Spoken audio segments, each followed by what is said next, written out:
All right, testing. Let me make sure the live. Testing, okay. Machiwa. Thank you so much, you guys, for joining me. So grateful to have all of you coming together in our Christic communion, our social time, our time to, you would say, stand in our shield together, our Christic shield, our Emerald Covenant shield, guardian alliance, homies. This is something that we confirm in our own spiritual journey. And tonight we're going to talk a little bit about the difference between unity or oneness versus duality. You know, oneness, one, duality, two. Okay, so this is more of a distortion than anything else. There's actually a lot of spiritual narratives out there that are based on duality. Okay, here's a good thing to do at the very beginning is to look in the mainstream what the difference is. Then let me see if I can share the window. So let me see if it'll help me get that window capture. Okay. And let's just look up what is duality.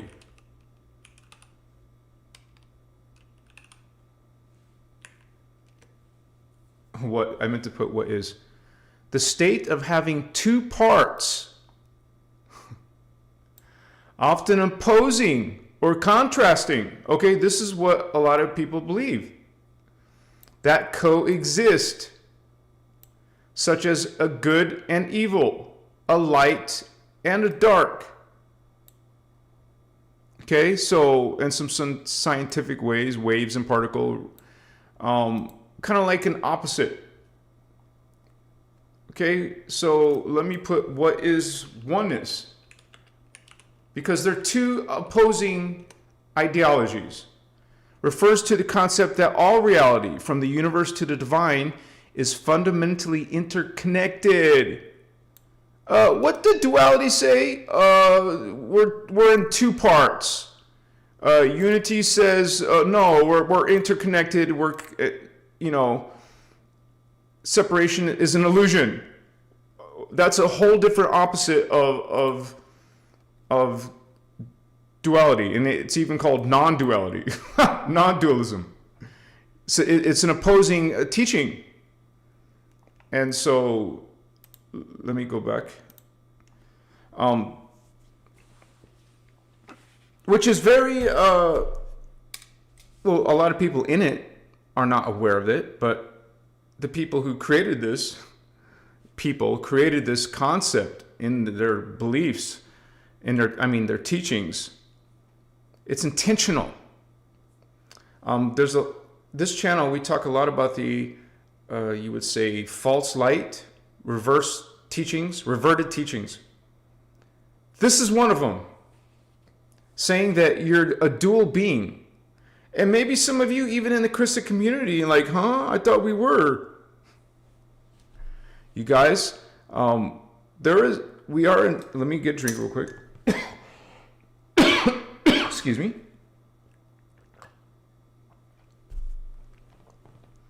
We are in you would say, a level of consciousness, a level of creation that has some distortion in it.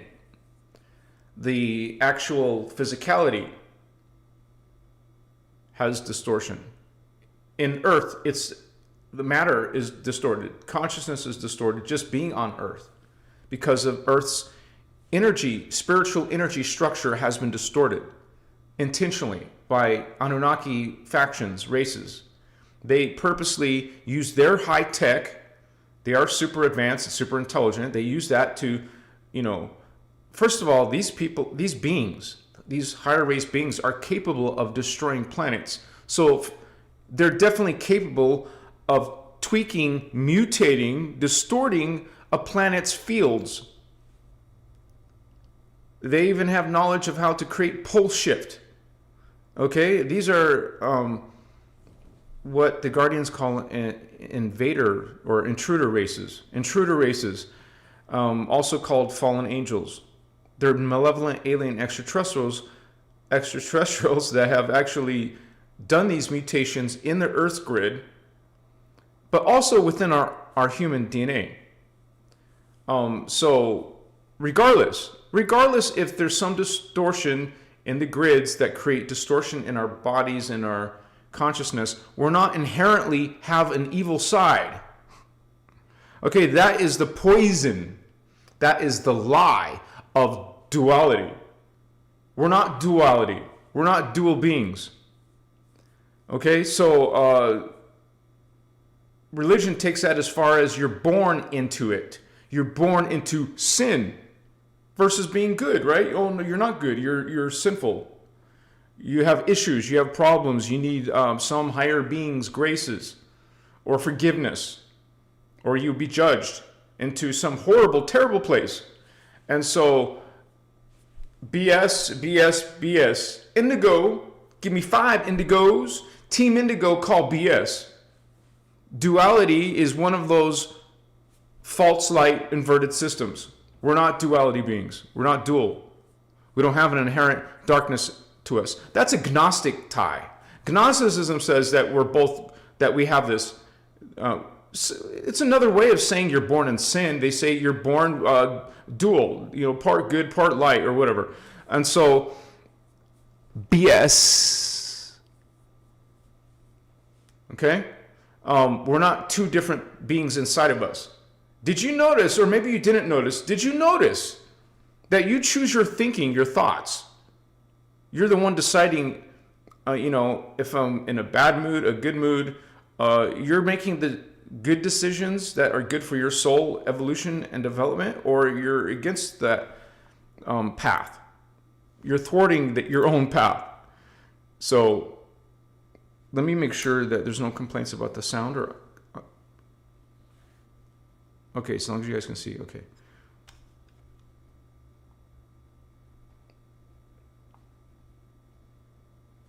So we have this, you would say,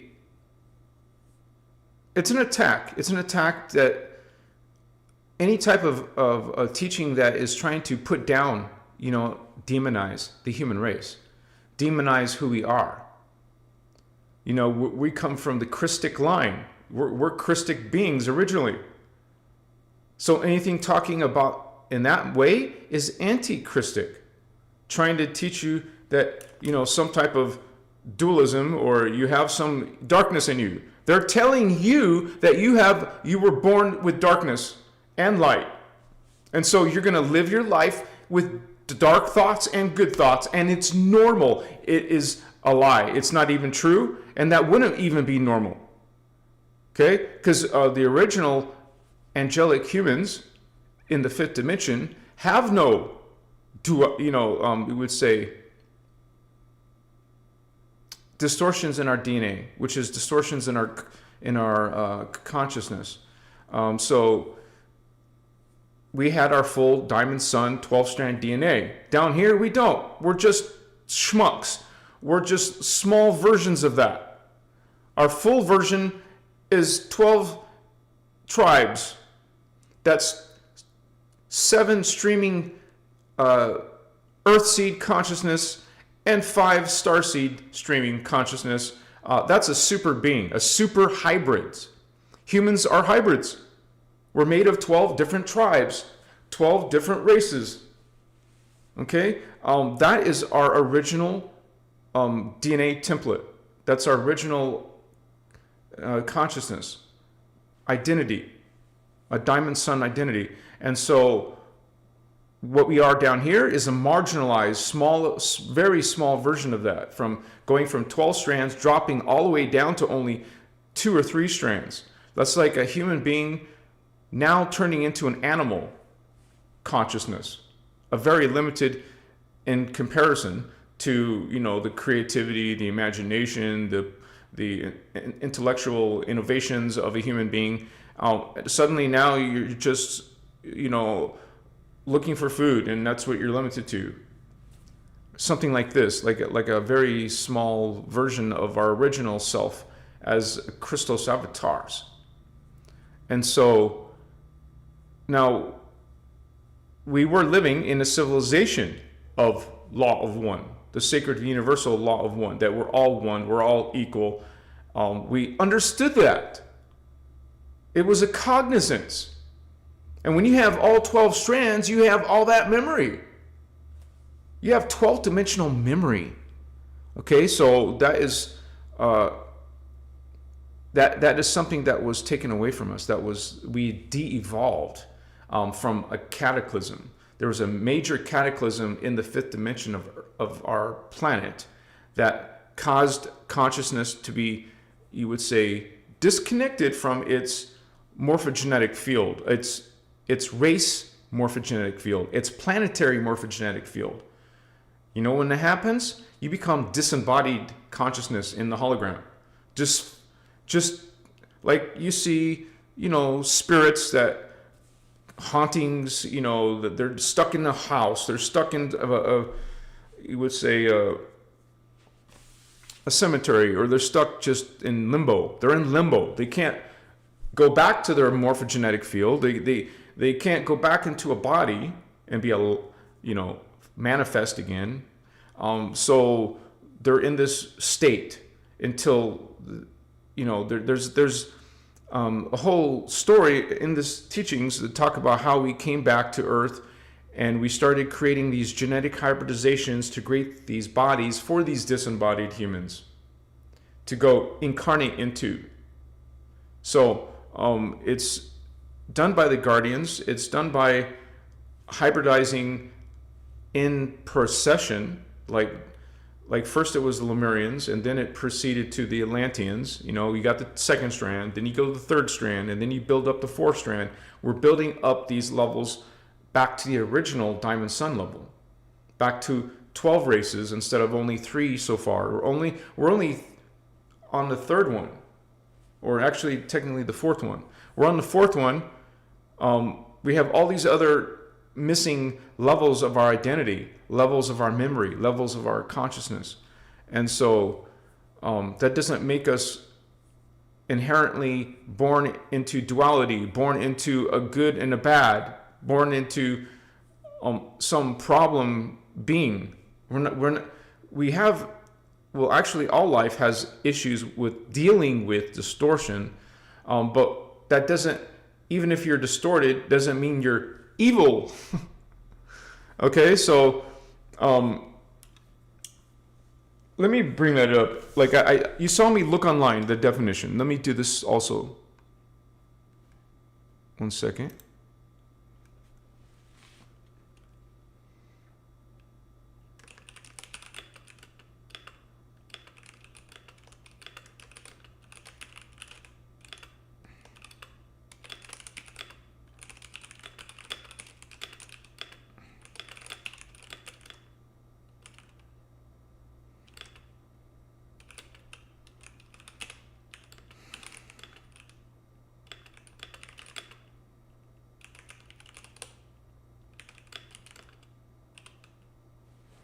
So let me get this party started. I need to here. Thank you guys for hanging with us tonight as we're going to talk more about this duality, oneness, unity. The whole goal is to go back to the realization, to realize that we're not dual beings, that we have a control of living within unity, within love. We choose with our free will. Every single day we're choosing with our free will.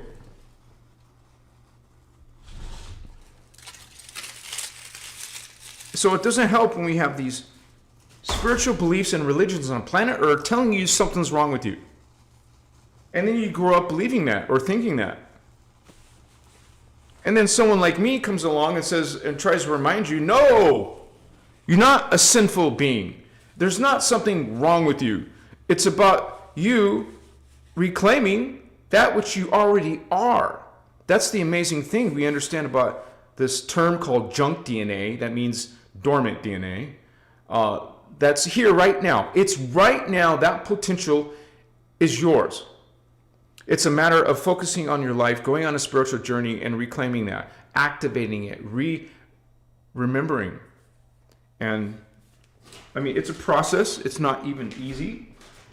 It's challenging on earth to go through this quagmire, this landmines of all these false teachings, false creeds out there. And then when you see distortion come up, well, then you think, well, I guess it's true. There is something wrong with us. There is something wrong with me.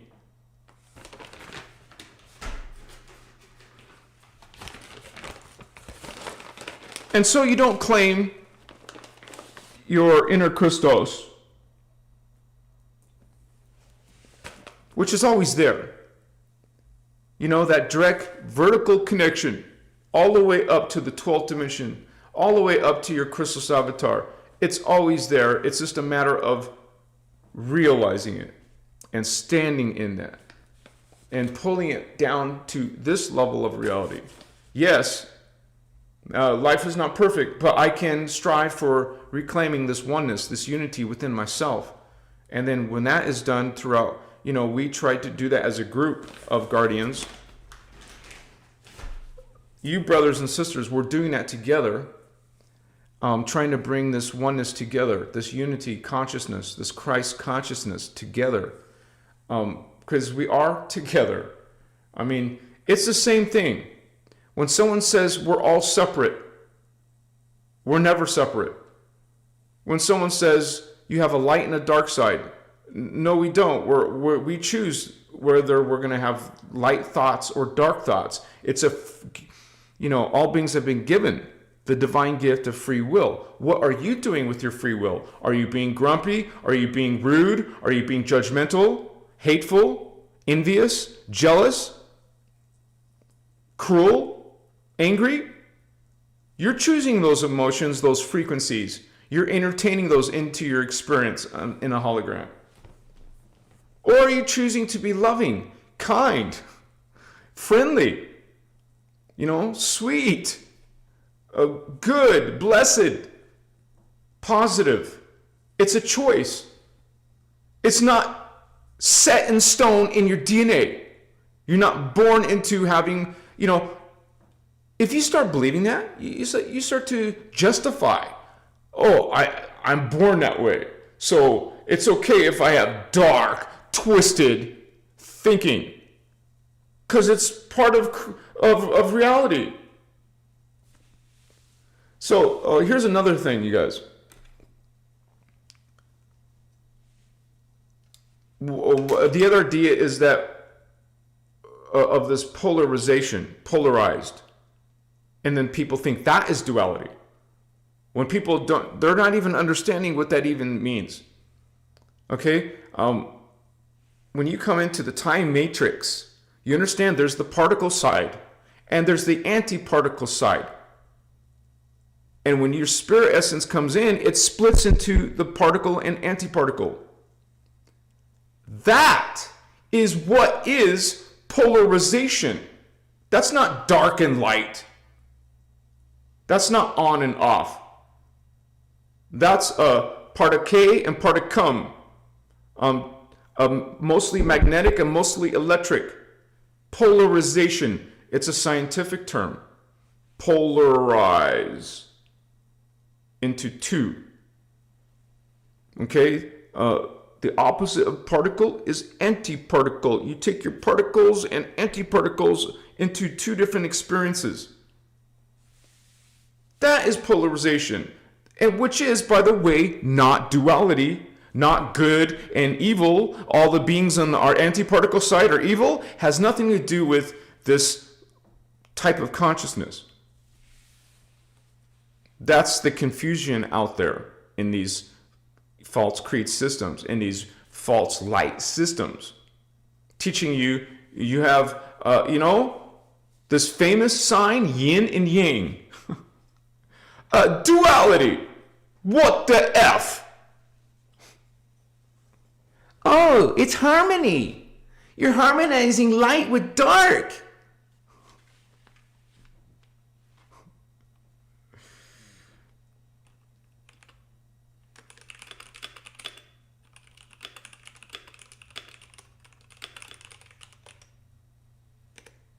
Okay, so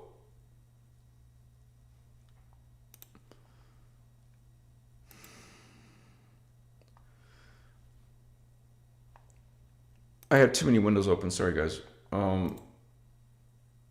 want to see, because I don't practice this myself.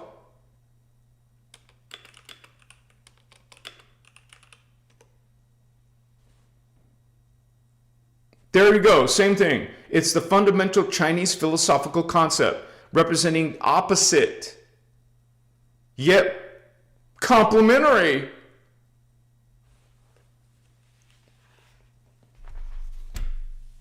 Let me see if it's the same thing though. Like dark and light. What did I just say?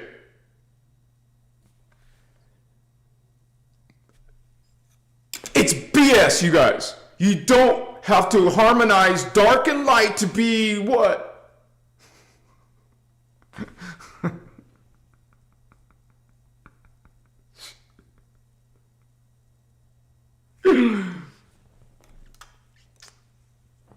Okay, this is interesting because you know, when you're new to like spirituality, you look at this crap and start to find, you know, to synthesize some type of distorted thinking, and you try to make sense out of it. You try to make sense out of this distorted teachings.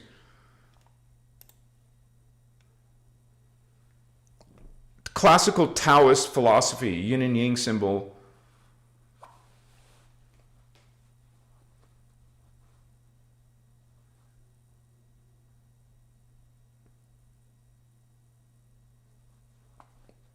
And this is kind of like Gnosticism. Source God, creator, does not create darkness.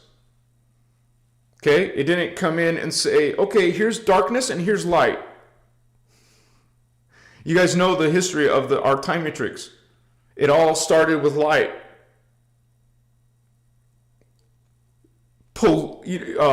This duality is a distortion, you guys.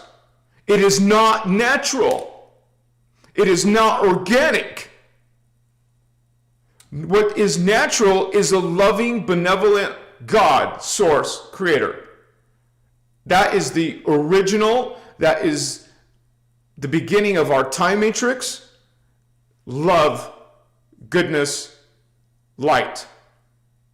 That is the natural organic state of reality. Darkness came after DNA manipulation, DNA code convolution. And then those type of consciousness started to have, you would say, evil thoughts, evil actions, became evil incarnate. That is something that came 700 billion years later, after the creation of our time matrix, which is something that keeps, you know, it's a cycle. It goes through a period of life fields, and then we'll start another one. But these can be billions or trillions of years long. This one is almost 1 trillion years old. It's 950 billion years old. So, and it was created, you guys understand, it was created within the Emerald Covenant, Emerald Order, Law of One, Inner Christos, no polarization, no separation. There is no such thing as separation. There is no dual nature. You don't have a dual nature. It's BS. So why do we act evil down here? Has nothing to do with a nature that you're created with. What is that nature, by the way? Is it the soul?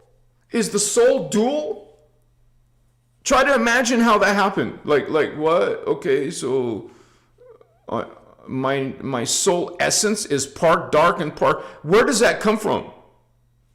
Even if you have, let's say, an Anunnaki DNA template, you're half human, half Anunnaki, it doesn't matter yet. What matters yet, what you start thinking. And it is the thoughts that become dual. Not the conscious, not the birth process, not being born dual. You become dual, or you become sometimes light, sometimes dark, based on your own experience, based on your journey, based on your circumstances. It wasn't because you were born a sinner. It wasn't being born because you were, like the Gnostics say, you were created that way. You're created, but the universe was created by a distorted being, a distorted God.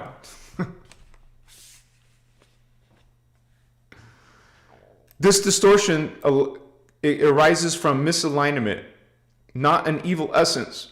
Because that's what they're trying to shove down your throat, that you have religion, for sure, is telling you you have an evil essence. And that's why you need forgiveness, and you need to repent, and you need to agree to a blood ritual. Death. I mean, you have to agree to this death of the sacrificed lamb. Blood. Death. So it's all kind of like a false flag. Introduce the problem. Now here's the solution to that problem. Introduce a virus. Introduce into the world. Oh, here's the antibody, or here's the cure. Oh, you're sinful. Now here's religion, so you can cleanse it. Here's a sacrifice, a murder, so you can now be washed from your sins because you're a sinner. You guys transmute. It's all, you see that you see this BS. So this is a live. Let me say hello to my homies. We have Kristen Loves in the house. Woohoo! Our first moderator here. Blessings to you, sister. She says hello, Cosmic Fam. Happy to be home with everyone. Gotta get the twins. Yeah, good to see you, Kirsten. Thank you for being your sister. Giannis, Jamie, Machiwa, Holy One. Many blessings to all. Omni love and light. And that's what this is. This is what God is. This is what we all are. What we can be. Again, omni loving. Giannis, sister, woohoo! Another moderator. Greetings, fam. Bless you, Julia. Sir Madison, brother, what's up, homie? Good to see you, man. We got three moderators in the house. Drop a flame. Machiwa. What's up, Nikki? Georgina Hedinger in the house. Hello to all bro stars, sis stars. I'm awesome too. Good to see you, Georgina.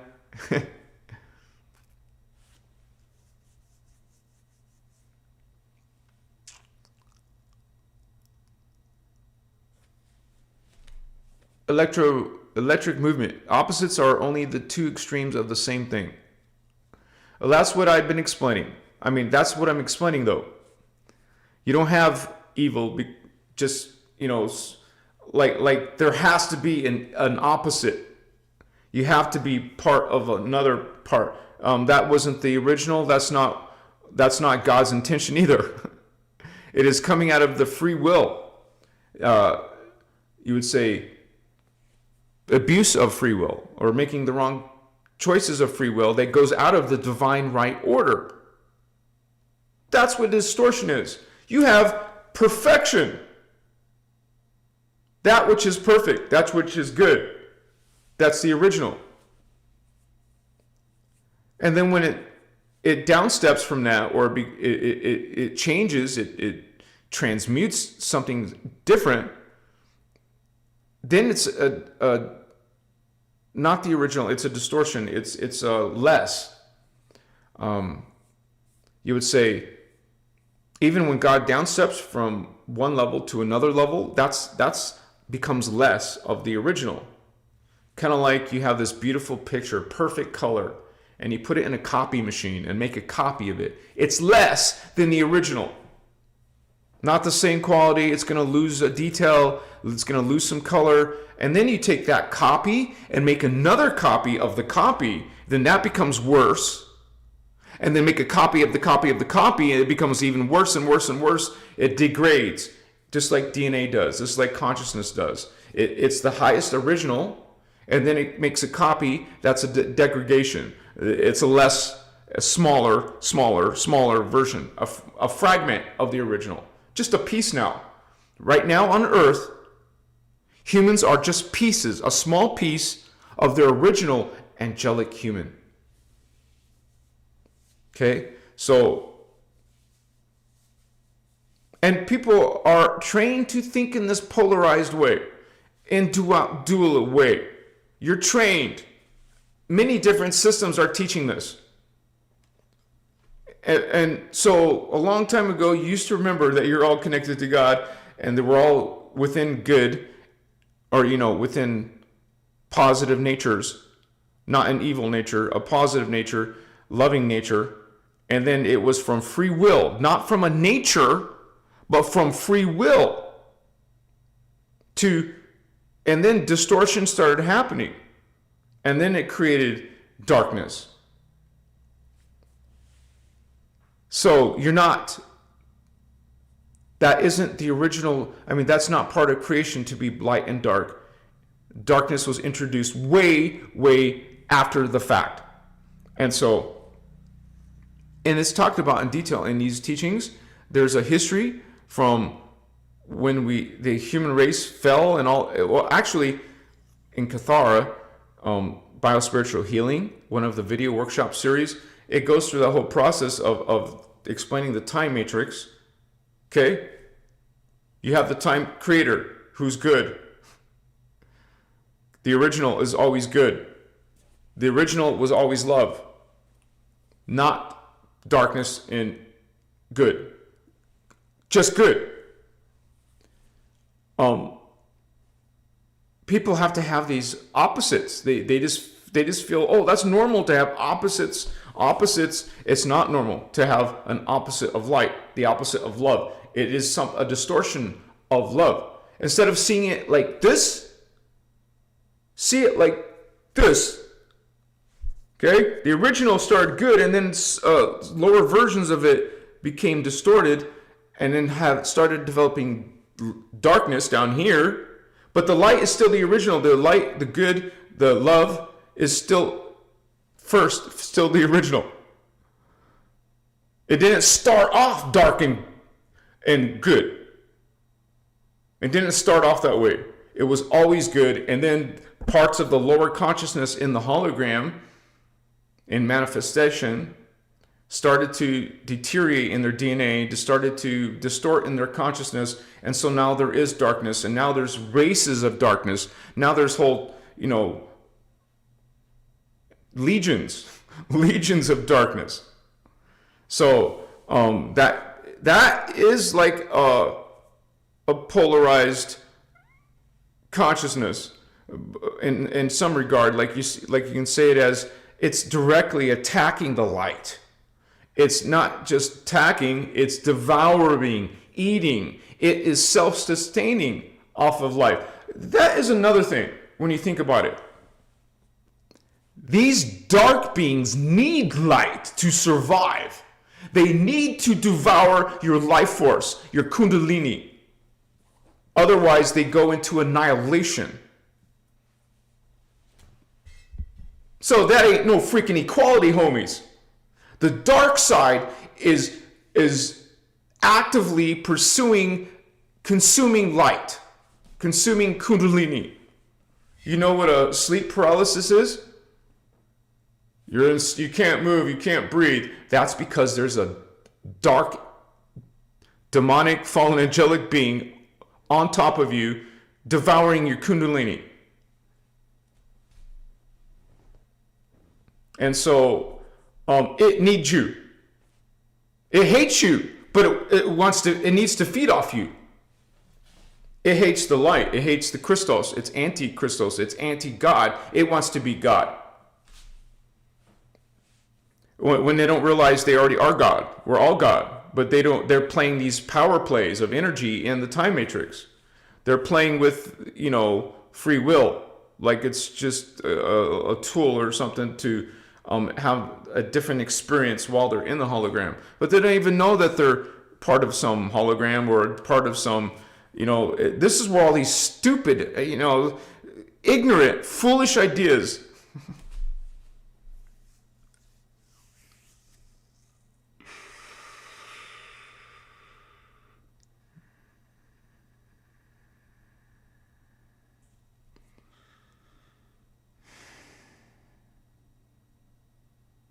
I mean, you're going to get all kinds of things coming out of that belief system. All kinds of entire teachings come out of this whole duality. You're poisoned. You need help. Here's the galactic fed. Here's the special potion. Here's an elixir. Here's a you want to do this to this is like part of Gnosticism. It's part of Christianity. It's part of a lot of New Age teachings. Now let me go into some of this.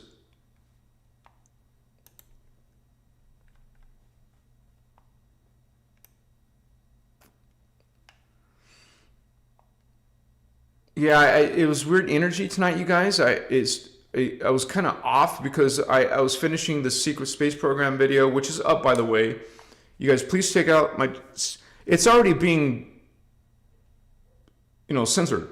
There's only a couple hundred views. And I have put so much amazing work into that video, but it's only going to get a couple hundred views, maybe a couple thousand views. And if that's all it goes, then hardcore, this is being censored.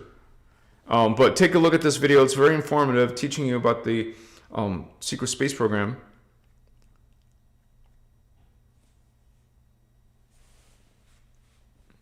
So there's things like in religious and spiritual systems, they don't align with oneness, okay? Like Abrahamic religions, mainstream forms. Judaism, Christianity, Islam, we talk about those teachings. They teach chosen people, or, so we're not united, we're not one, we're separate, or we got some that are good, some are bad, some are chosen, exclusive covenants, like the people of Israel. People in New Age call themselves chosen ones, special covenants. Or some type of emphasis on external in the matrix, external authority over the divine inner knowing, which is your inner Christos.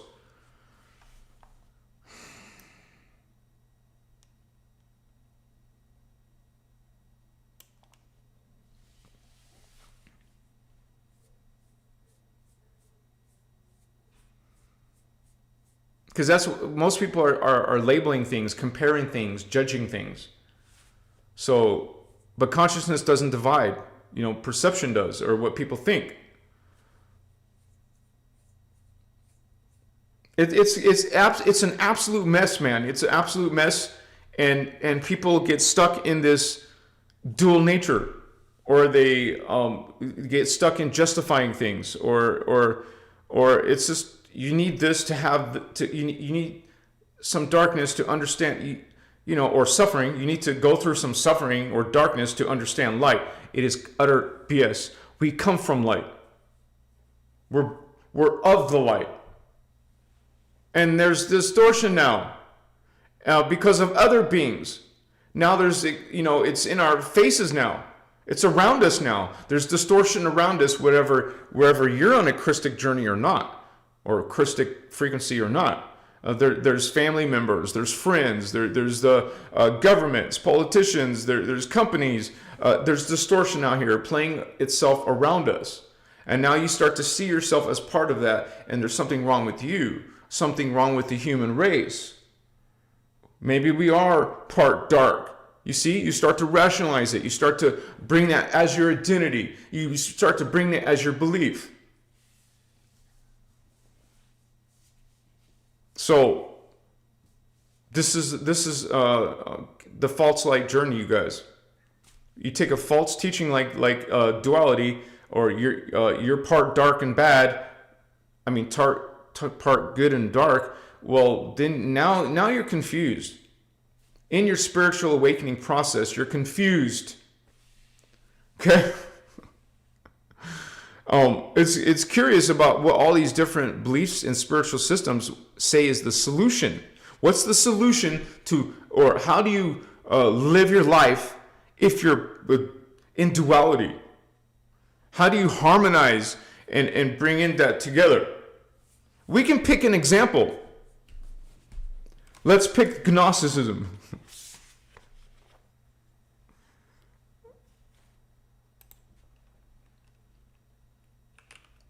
Or what does it say about the dual nature?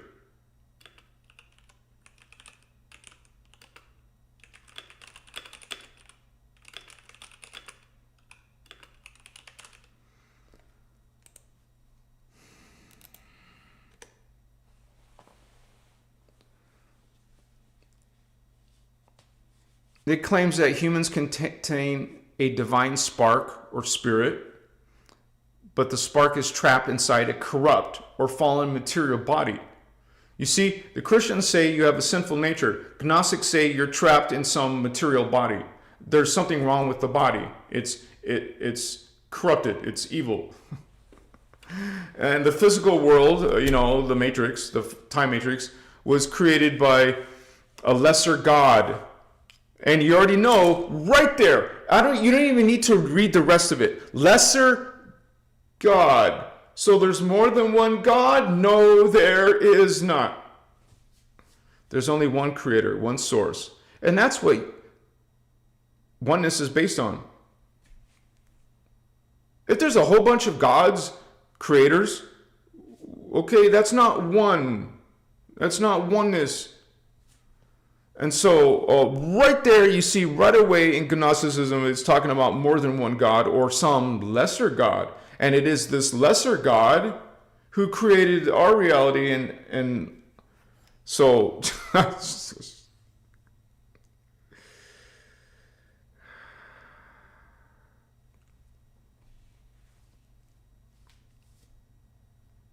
and this lesser God they call the demiurge. If you guys have heard this before, you must have heard of the demiurge. Some of you right there, some of you brothers and sisters believe in the demiurge, which is exactly what I'm just talking about.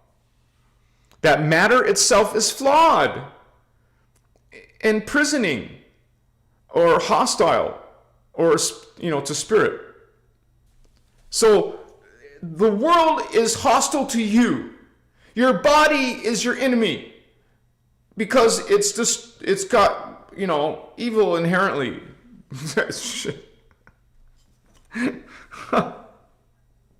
So think about this. Source God created everything.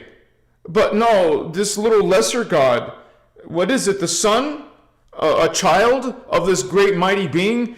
But we're all children of God, but there's a lesser God. And I'm curious. I want to know what's the name of this lesser God? Because Source doesn't have a name, but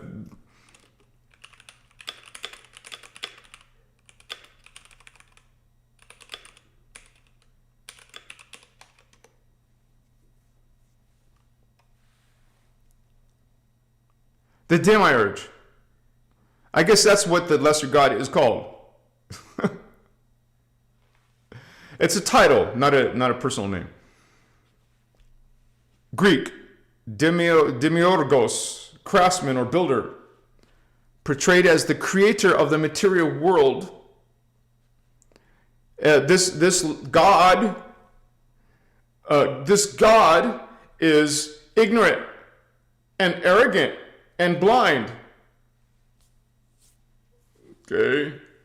Okay, so God is ignorant, blind, and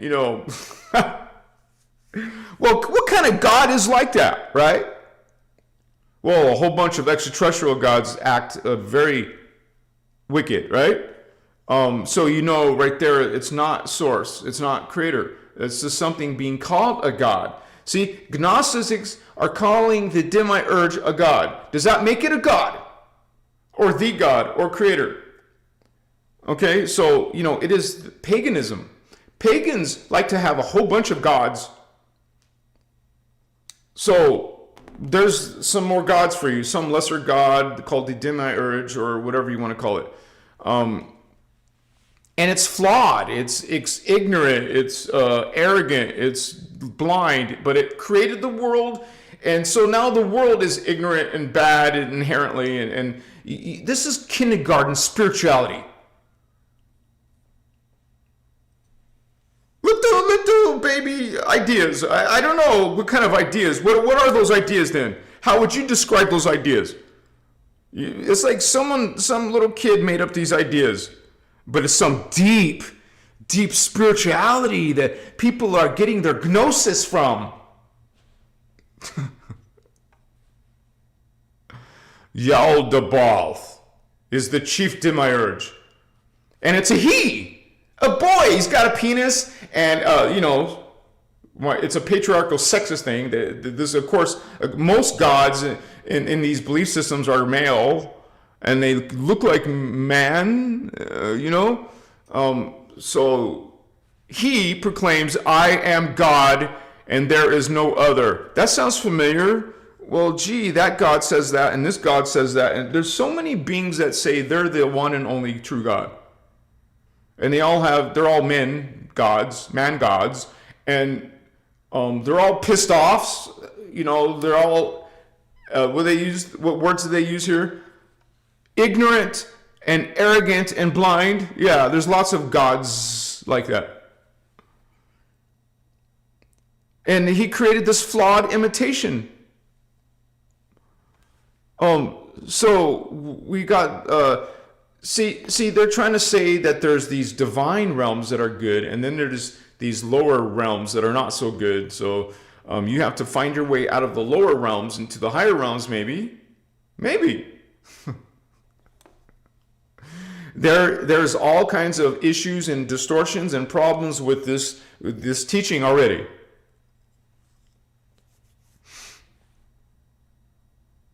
It's described as being serpent-like. Oh wow, really? I wonder, serpent, reptilian, dragon moth thing, huh? This demiurge is also called Samiel.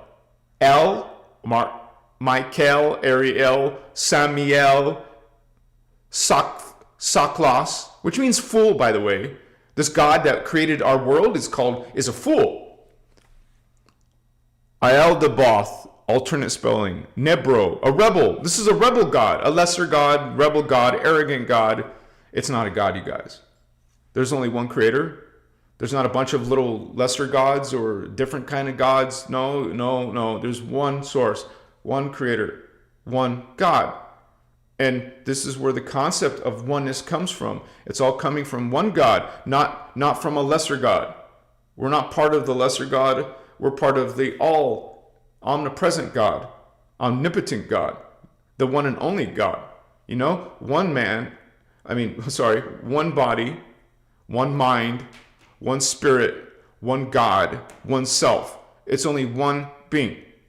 One source. So when you learn these teachings, that's basic stuff. But you got some serious big religion or belief system like the Gnostics or Gnosticism talking about the lesser God, the demiurge. And now that's why there's something wrong with you. You see, this teaching is designed to demonize humans.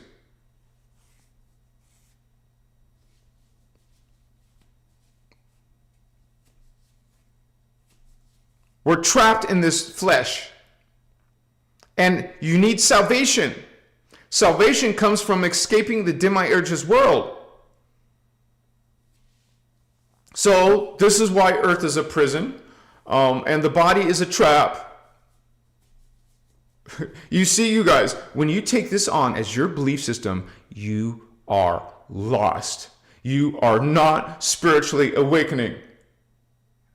Do you see that? When you understand oneness, when you understand you're part of Source Creator, you're not stuck in some flawed planet or flawed body. When you understand that this is this distortion that can be healed through consciousness, and you're reclaiming yourself, reclaiming your higher selves, reclaiming your divine blueprint, and returning back to Source God. You're not in prison. Okay? When you're Christic, and when you understand that you have control of your DNA and your consciousness, and you have free will to choose path of order or path of chaos, you're going to make those right decisions. You're not being limited by matter. You're not limited by, your body. Well, the body, when you distort your mind, or let's say you have diseases or something that's a sickness that is causing some problems. Well, it's about going on a journey and healing your blueprint, healing your consciousness, which heals your body. You heal your consciousness, it heals your body. You heal your body, it helps heal your consciousness. They affect each other. This is how it started at the beginning. There started to have distortions in body templates. So those affected the consciousness of those bodies. And so now it's a feedback loop to each other. The consciousness and the body are becoming both distorted, and so you lose your original imprint. Now you bring on a different imprint, that which is not the original. This is this whole transhumanism thing. They don't want you being human. They don't want you being a 12-strand diamond sun, angelic. Okay? They want you to be broken, limited, fragmented, just like they are. They're fragmented and in self-annihilation. They want you disempowered. They don't want you awakening your true guardianship, your true divine mission. So they want you forgetting who you are and disempowering you from what you can do, and also believing in false creeds. It is these false creeds are poison. This Gnostic teaching is a poison to humans, man. Now they are not looking for their inner Christos, and this brings me to makes me think of something about this whole secret space program video. It's about outer space and beings in outer space, and then I get comments on my video already first day. Oh, the Earth is flat.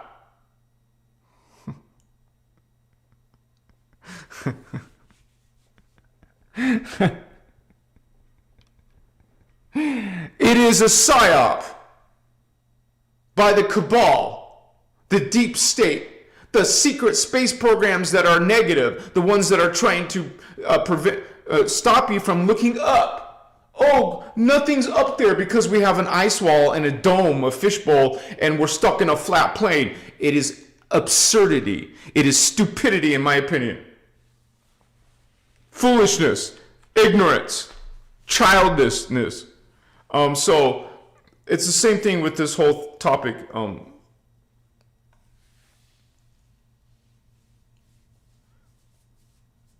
Source God does not fragment itself into lesser creators, like Gnostics is saying. God doesn't do that to itself. That was given to levels of frequency of itself, levels of identities. Those lower identities are the ones who became distorted in the hologram. So creation is not a mistake like it's being told by Gnosticism. Matter is Source God expressed in density, different levels of matter, like carbon matter, carbon etheric matter,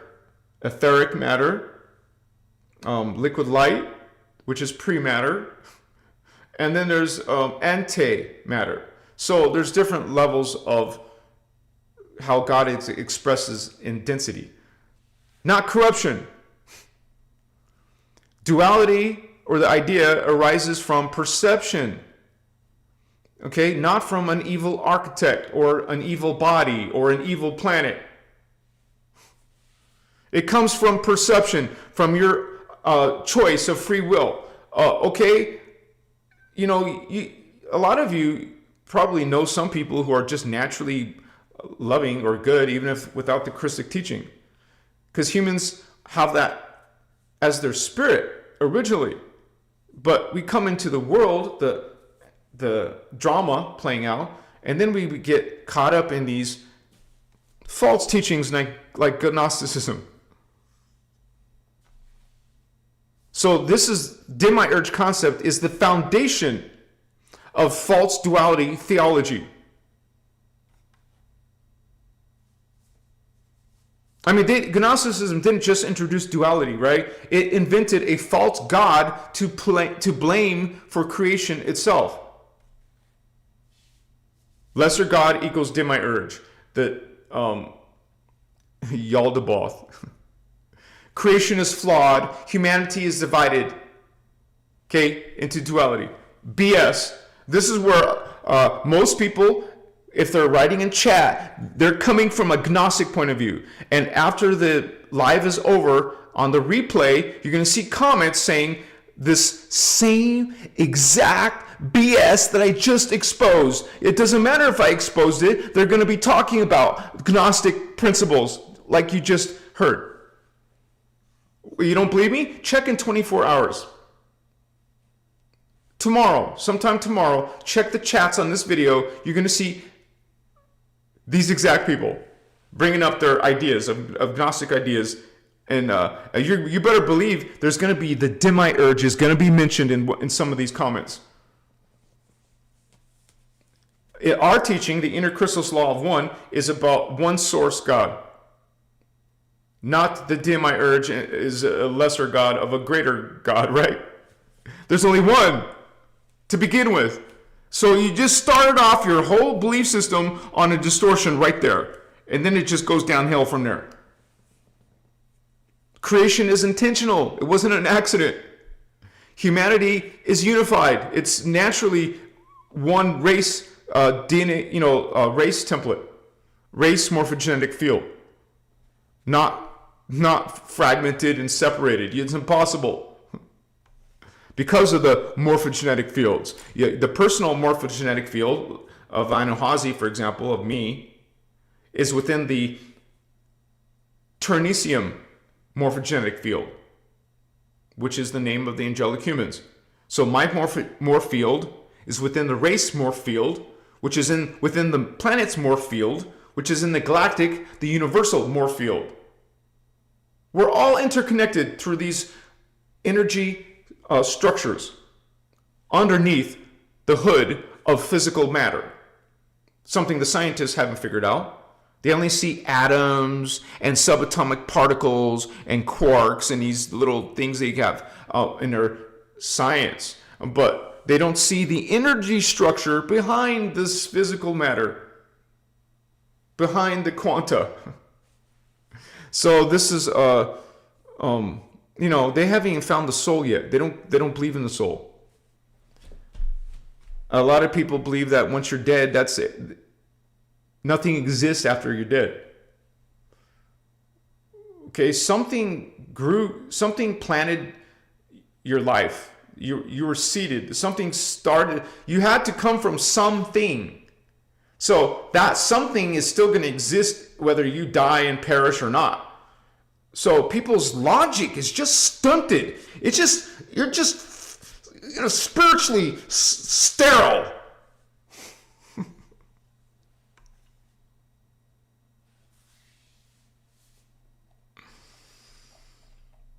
So let me check in on chat, you guys.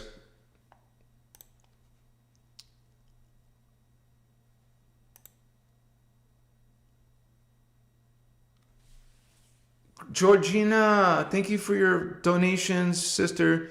She says, thank you for this space to be with and all of you, Omni Love. Thank you, Georgina. She's one of our regulars now. She's a member, and she definitely helps support this channel. Thank you so much, sister. Bless you. We also have Manda, 1111. Blessings. Thank you so much for your support, Manda. Machua.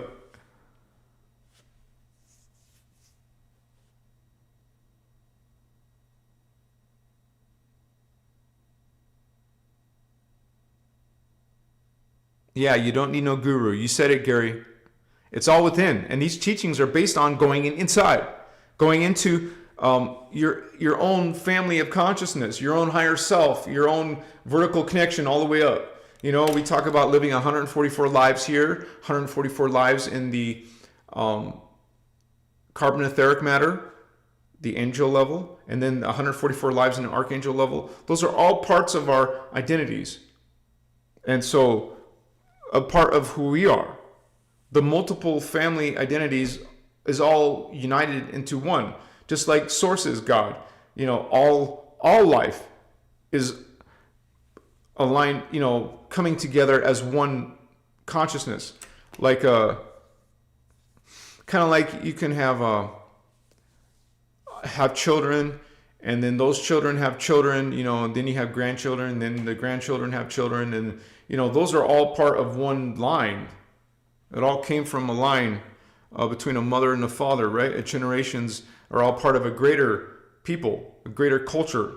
And that culture is part of a nation. A nation's part of a continent. The continent's part of the global world. The world is part of the solar system, part of the galaxy. You know, those are all levels of creation, all levels of identity. Your identity. Someday you will be a planetary identity. Someday you will be a galactic identity. You will have all knowledge and awareness of everything inside the galaxy, everything inside the universe. You know, we live in levels of universes. It's called the multiverse. So, God is great. And so are you, holy ones. You're spiritual badasses. This is why I call you holy ones. Because you are. When you start to reclaim all those parts of who you are, it's pretty amazing. I mean, you're not just limited to being an amazing human. You're not limited to being an amazing, you know, the race template or planetary template. We have so many experiences happening, and we're just a piece of that, just trying to sprout and trying to remember itself and try to expand, you know, into its potential. Because if we're only living 3 to 4 strands here, we're not even coming close to our potential. And it's challenging down here trying to become these powerful beings. You know, if you think about it, we should all be having perfect health. If we're really amazing, why can't we sustain perfect health? Why can't we sustain unity consciousness, always loving consciousness? You know, why can't we live to be 200 years old, 500 years old? You know, why can't we stop the aging, right? What's stopping us? Why can't we really bring in the 12th dimensional self and act like it, speak like it, be it? You know, why is it only a little bit of time, a few seconds, a few minutes, you know, or I'm having a good day, tomorrow maybe not, you know? We want to be able to, you would say this 3D life is a challenge, but it is part of our mission to overcome the challenges and to become a powerful, transcendent being. While we're alive, not just dying and ascending somewhere and getting out of here. I'm talking about while we're here, we need to be able to access high level, if not perfect health, at least close to being amazing, long-living health. We should be living a lot longer than 100 years old. Give me a break. We should be living, we should be all experiencing supernatural, paranormal things every single day. We should be able to manifest things within minutes or hours or whatever. Whatever we want to manifest, we should be able to manifest it. Why aren't we all millionaires, billionaires? Why aren't we all living in free energy? You know, there's a whole drama playing out. There's agendas to keep us in a demiurge, to keep us separate, to keep us forgetting ourselves. There's actually agendas of these intruder races. They're listed in the back of this book. There's the Black Sun group. There's the Bel El Sun group. There is the there's different actually DNA templates with different agendas. And some of the races, they, like, let's say the Inky Anunnaki, they're aligned with the Jehovah's Anunnaki, or they create these different. Let me look what these are.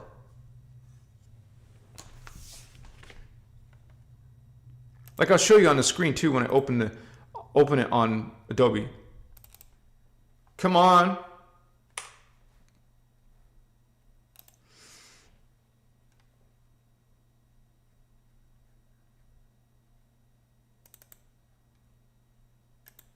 Okay, PDF.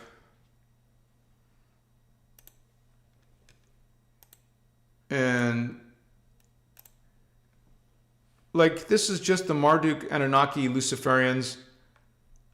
And they have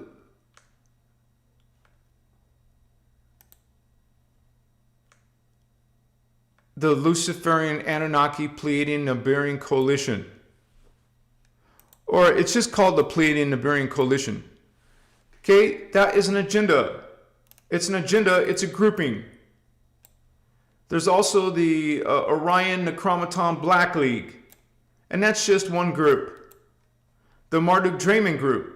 They have the Satanic Draconian Orion Necromaton Black League. Some of these will be repeated. Sorry, you guys, I got neighbors with turning on their cars and trucks and whatever. The Reptilian Anunnaki, they have the Pleiadian Nibirian Coalition, the Draconian Orion Confederation. You see, all these different groups have the different agendas, different coalitions. The Jehovah's Nephilim Moratians, the Federation of Planets, Jehovah's Nephite Nohasim Zodak. These are all different groupings. The ball. Yeah, this is what I wanted to show you. So this is a, let me double check.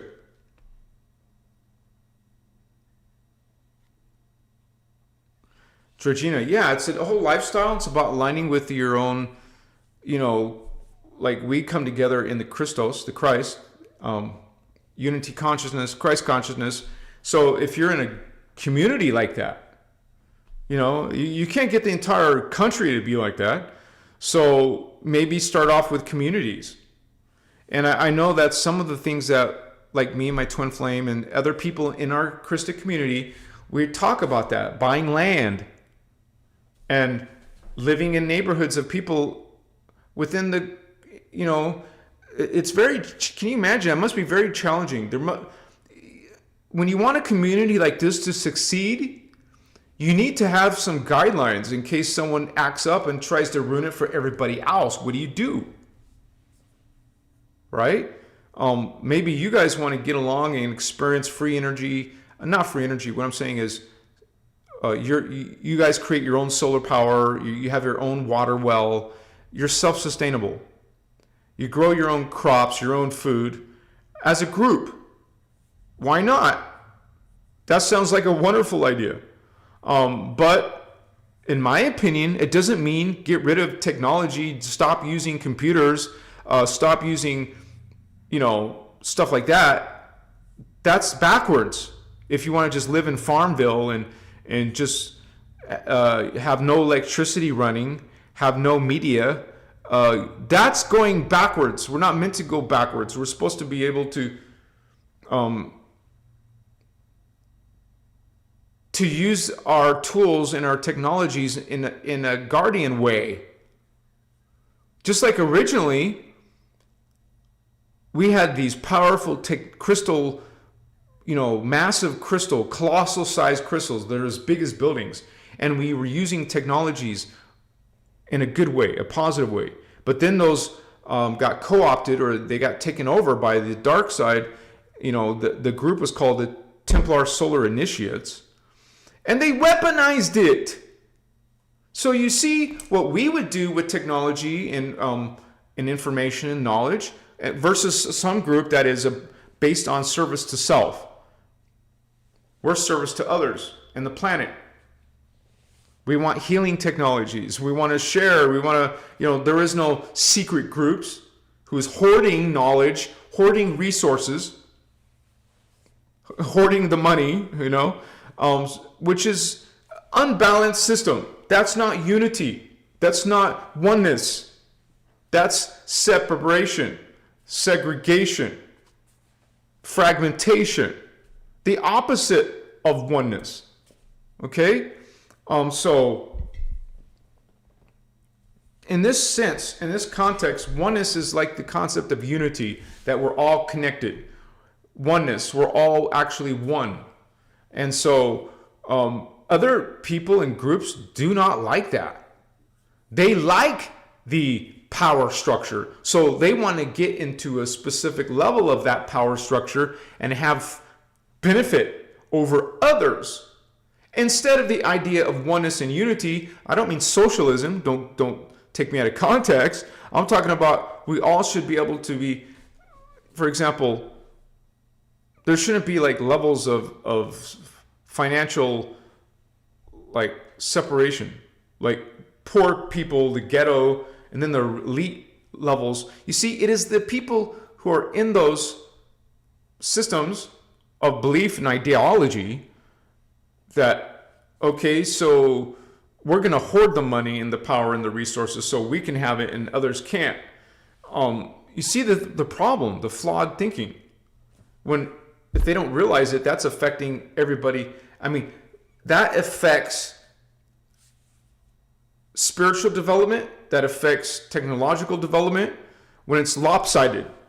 Instead of, can you imagine the might and the potential if all the human race came together and was participating and was, no one was lacking education or knowledge or, the basics like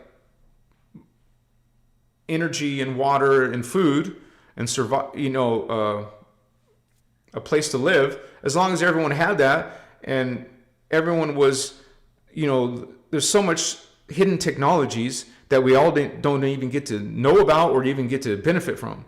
I'm talking about the secret space program now, and a lot of that technology is being hidden in those programs. And there's different types of secret space programs, not just one. The video I made about today is about one specific secret space program called Solar Warden, and it's more of an outdated one now. But I needed to start with the first one, and they were the first one. Technically, there was breakaway civilization with Germany. Germany is one of those groups that broke away. The Nazis. Not all of Germany got to benefit from that. It is some of the Nazi groups in the secret military in Antarctica, some of it in South America, and they had these technologies. Can you imagine if anti-gravity was available to all humans? But they can't do that because they're benefiting on their side by hoarding that technology and not everyone gets to use med beds, for example, when they exist. So your kid or maybe you have cancer, there's no healing supposedly, but there is a healing. You're not allowed to, you're not privy to that. It's like the movie with Matt Damon, Elysium. It's where all the rich people are on some base, some outer space base, okay, and all the poor people are on Earth, and they don't have access to the medbed technology. They don't have health problems there. They don't have any kind of lack there. We're living in lack. We're living in problems and diseases and war and famine. And while they're up there, they get all the benefits, all the life extension. So you see, that is a sign that we're living in a fallen angelic society, civilization. That is what wants duality. That is what, because you become more controllable. Kind of like the people I make false flags. They give you a problem like duality. You have a problem. You're part evil. Okay, here's the solution.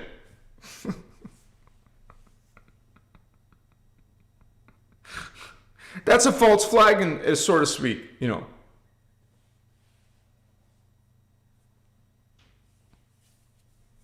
So in our teaching, we go into the inner Christos, inner Christ, inner God. And then it is people like this who believe in duality. You're not God. You're part evil. You see? That concept right there dismisses unity. It dismisses law of one.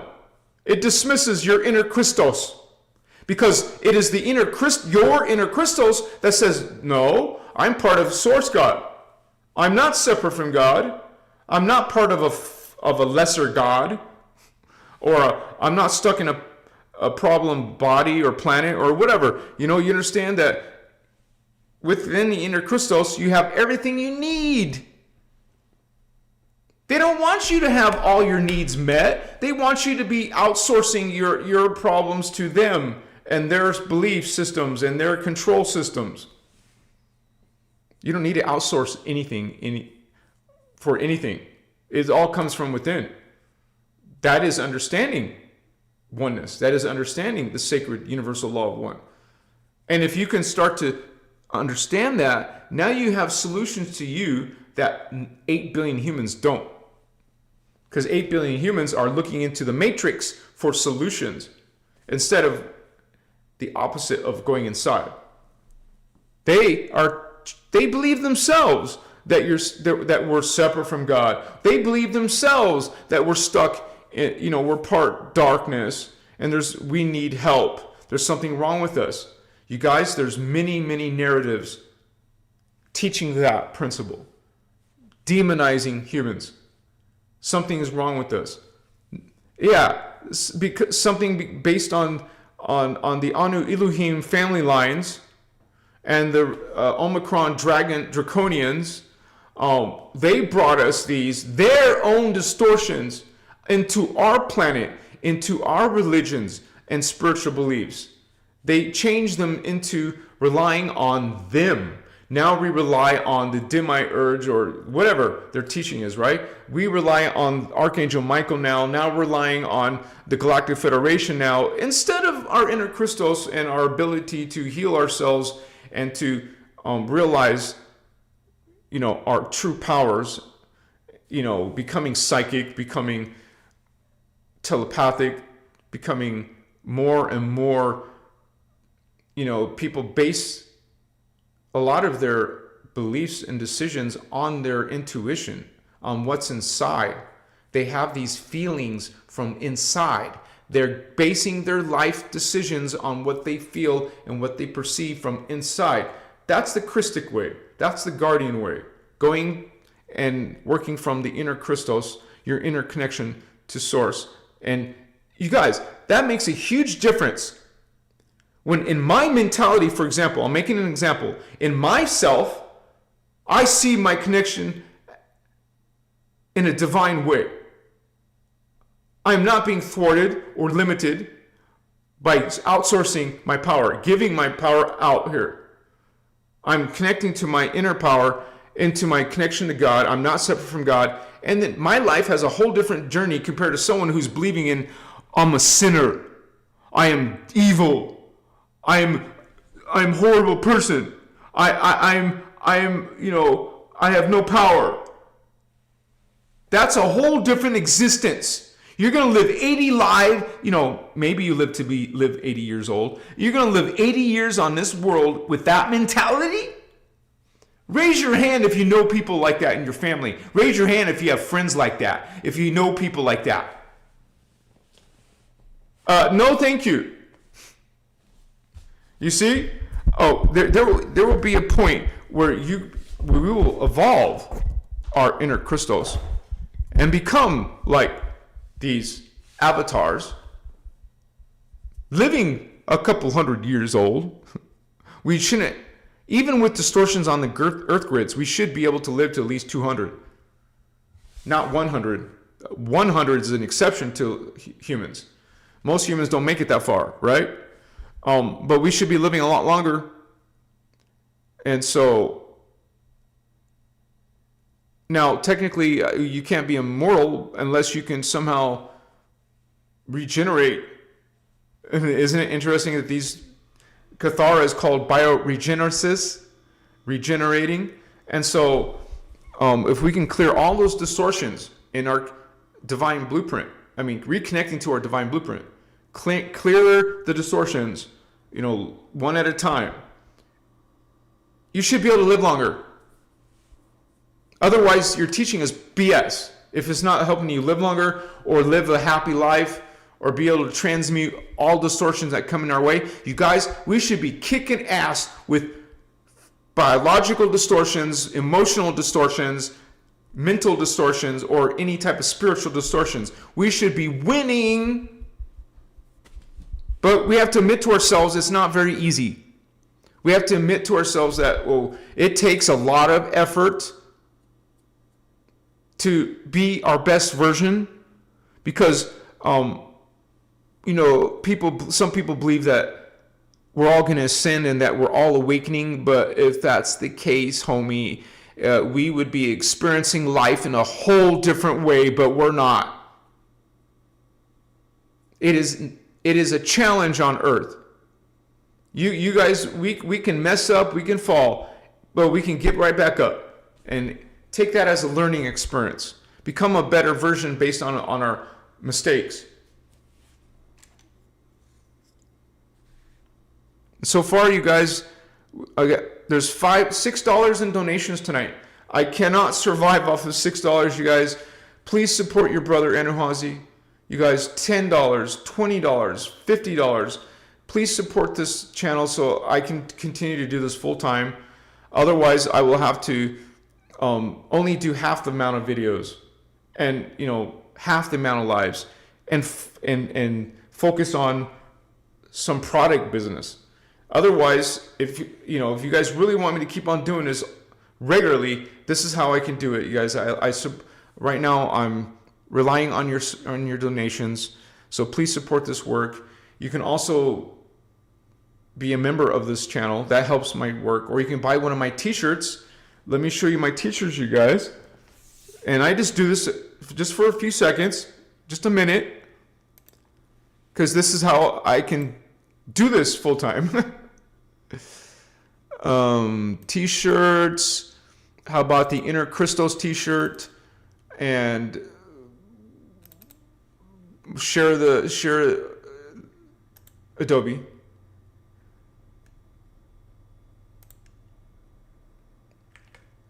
Inner Christos, homies. We were just talking about the Inner Christos.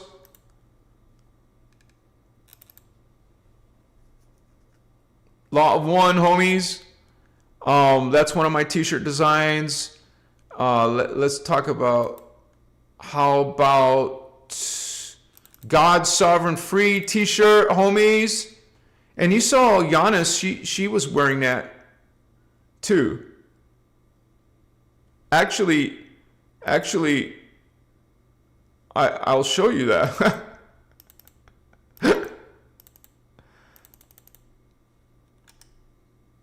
Images.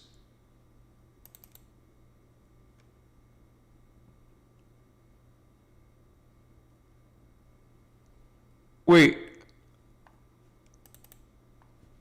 Yeah. God Sovereign Free, baby. What's up?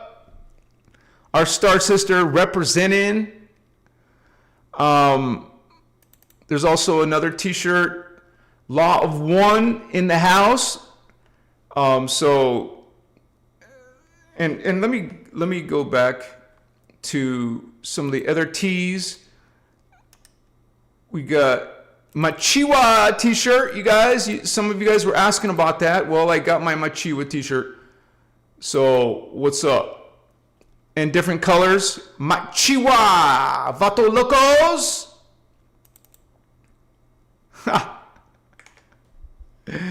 And one more shirt. I'll show you one more shirt. I got over 20 shirts, and I stopped making them until, you know, it shows up on Etsy.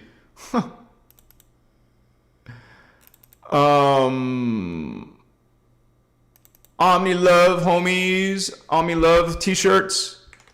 And what was, well, tonight's topic, I didn't make a Unity t-shirt yet. I got to make a Unity t-shirt.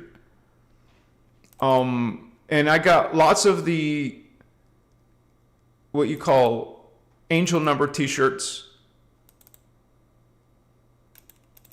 So those are available as well, you guys. So thank you. That's my little commercial.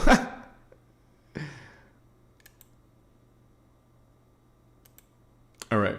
That's another way you can support this work. Someone please put my Etsy shop link in chat, but it is in my description of my video. You can find all my links in the video below, you guys. Some people don't even think about looking in the description, but it's there. You can contact me. It's in the description. You want to go to my website? It's in my description. You want to go to my Etsy shop? It's in my description. You want to DM me on Instagram or Facebook? It's in my description. Wow, gee, what a concept. All my links are in the description, you guys. Check it out. And reach out if you need to. So let me go back to chat here. Thank you, Bradley. Woohoo! Bradley Offerson?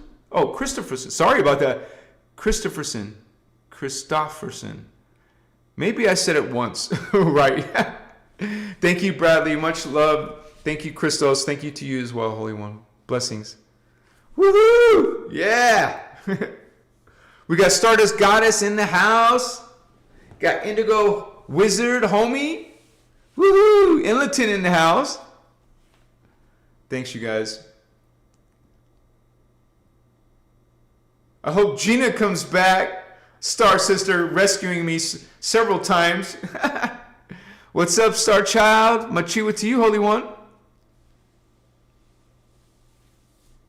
You guys, my energy is off. I told you my energy was off. I wouldn't mind getting lit. So put a fire emoji in chat if you want to get lit tonight. That would be awesome.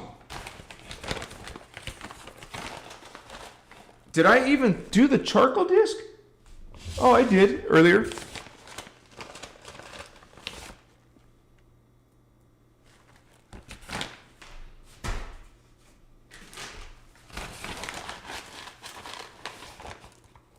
Good to see you, Star Child.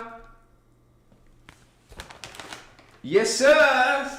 Yeah. First one to say lit. Inleton wants to get lit. Love Bob wants to get lit. Yena's Jamie. Sorry. Oh, my chihuahua.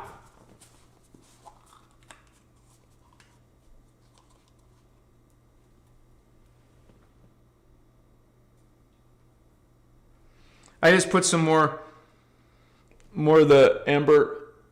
It's like a chunk. You just take a little piece off, and it's so smells so good. And when I break some of it off, it's on my fingers, and so I kind of just rub it all around, so I have that scent for the rest of the day. It's on my fingers.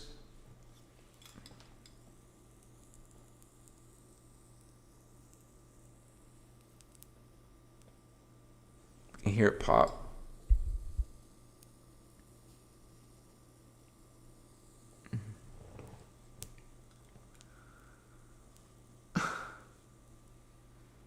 Stardust has none. Sir Madison, brother, what's up, man? Thank you so much, brother, for helping me out tonight. Much love, much respect, homie. What's going on?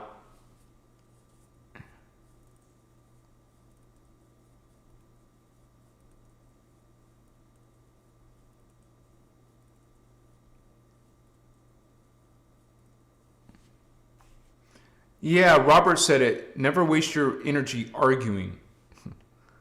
For instance, a bee doesn't waste its energy trying to convince a fly that honey is better. Right?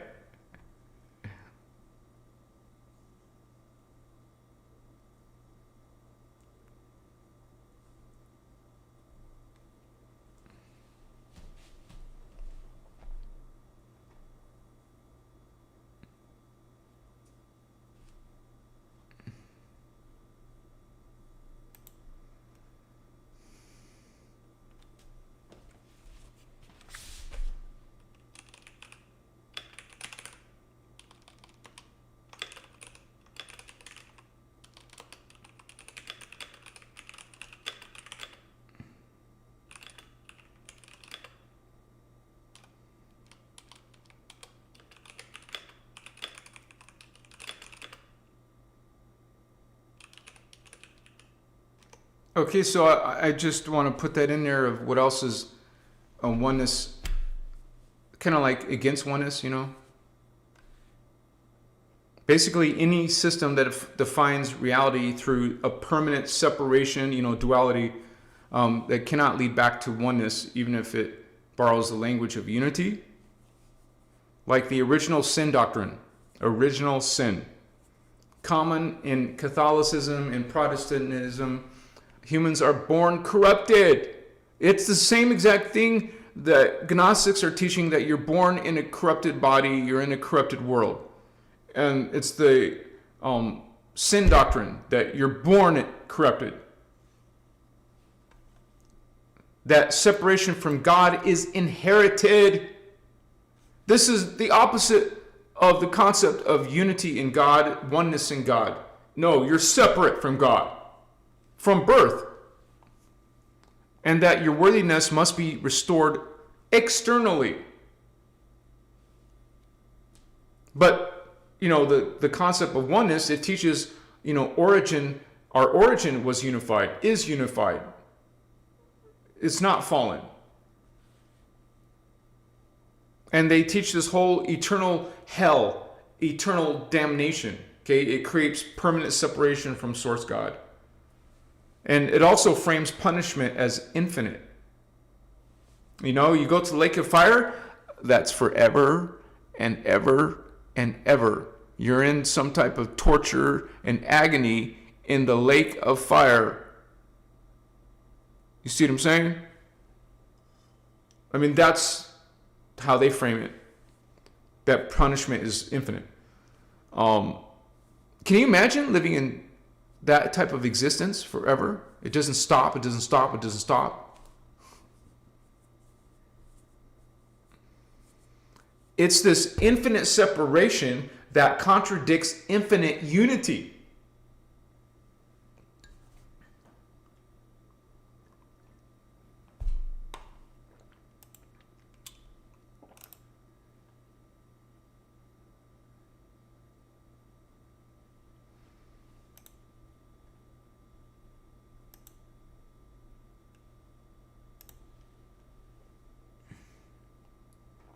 And there's the whole thing that you guys probably feel it yourself when you hear this in different teachings, like chosen people or exclusive covenant systems, right? God favors one group over others. That's not God. That's an imitation God. Spiritual hierarchy is divinely sanctioned. We talk about all are intrinsically equal. Unity is conditional. Oneness cannot be selective, you guys.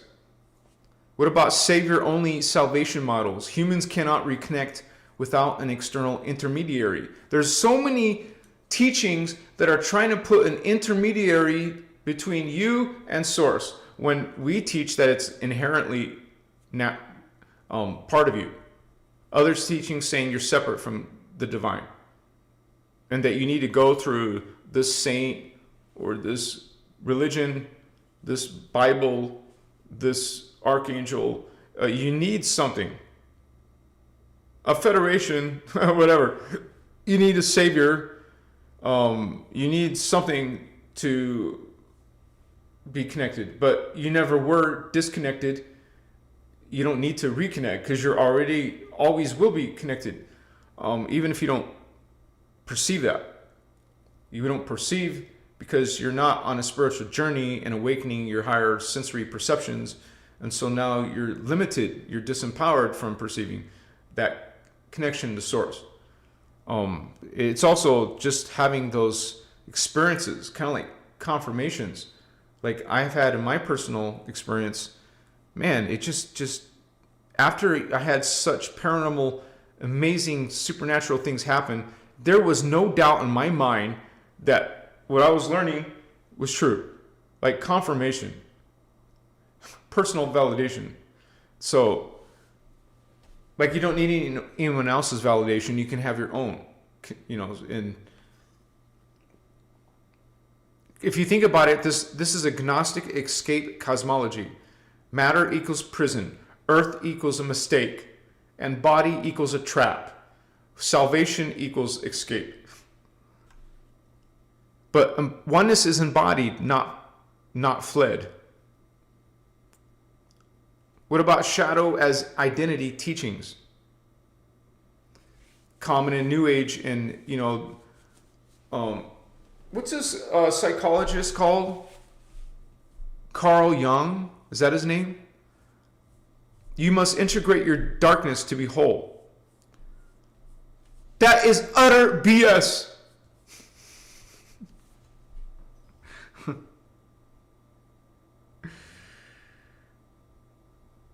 You have to be dark to experience light. Isn't that idiocracy? You have to suffer, man. You have to go through wickedness. You have to feel disaster. You have to be in sorrow. No, you don't have to. No, you do not. That is a lie. That is Jungian, New Age, Gnostic lie.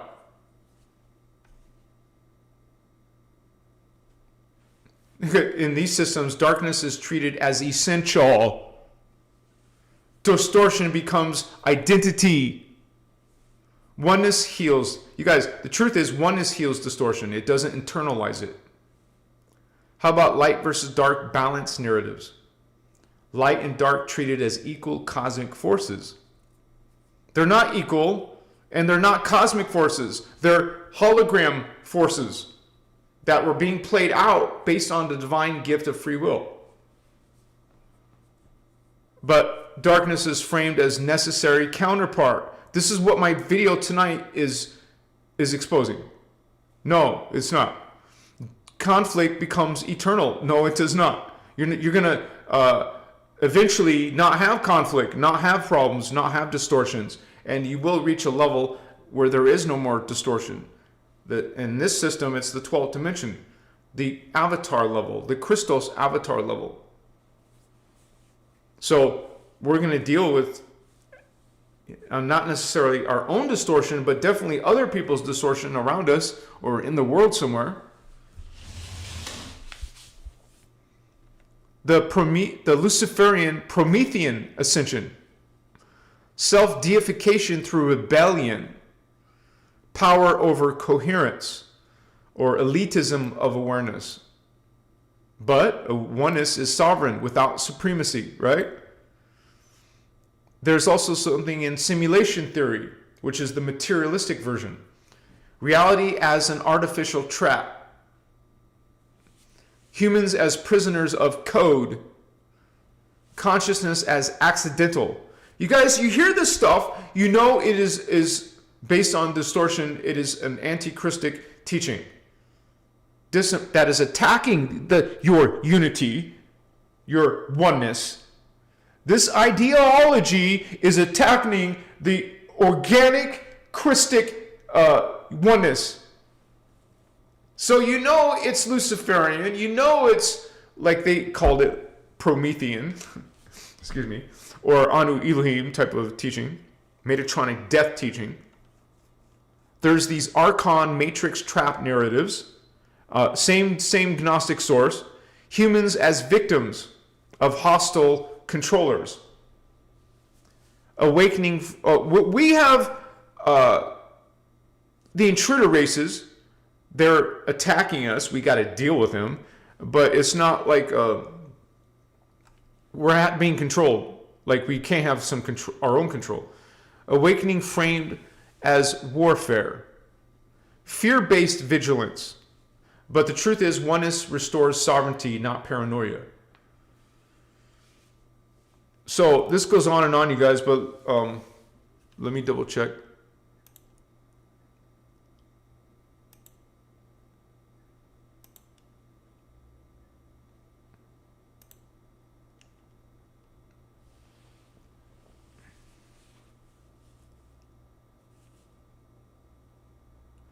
Yeah, Joseph R. brought up a good point. Who has the right God?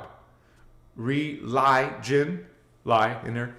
But all the 4,000 plus gods being worshipped on earth, most of those 4,000 plus gods, not gods, are, first of all, male.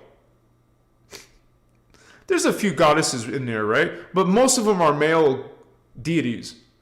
So why is there so many different ideas of God? That should raise a red flag. So we're going to do this. If 10 more people put the fire emoji in chat, we will get lit together and be on another level of talking about unity. So be right back. 1 second, you guys.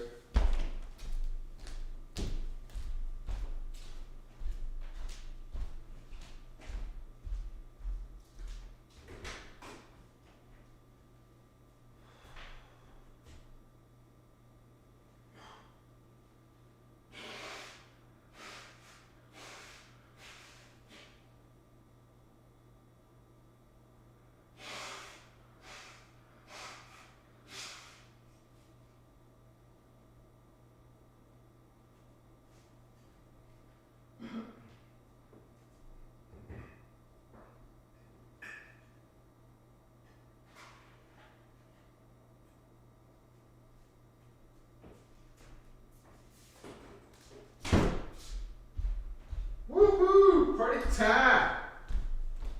What's going on, homies? My brothers and sisters. Look at that. Look at that. Somebody does. And like Stardust Goddess says, if you don't have anything to get lit with, that's okay.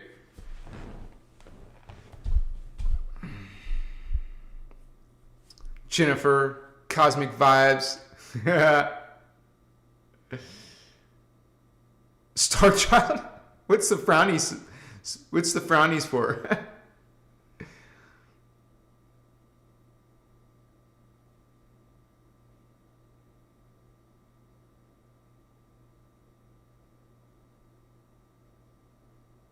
I was trying to understand what she wrote here.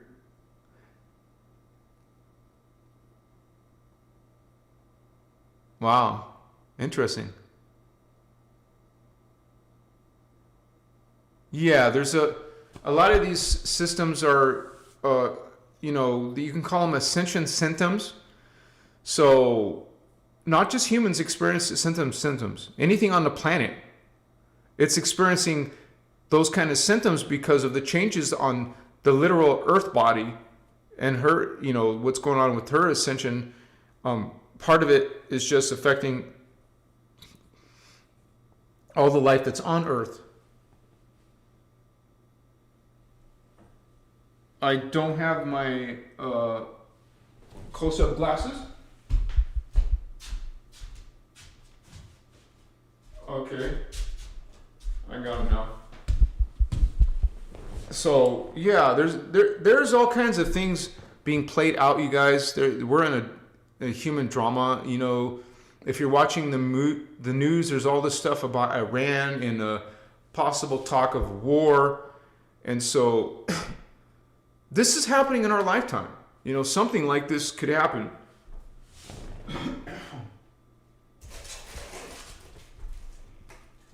But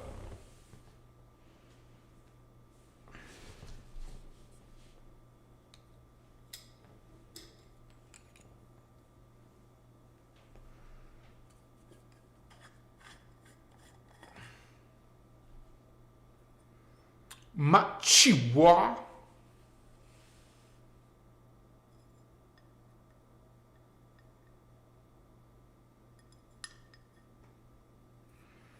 Okay, homies.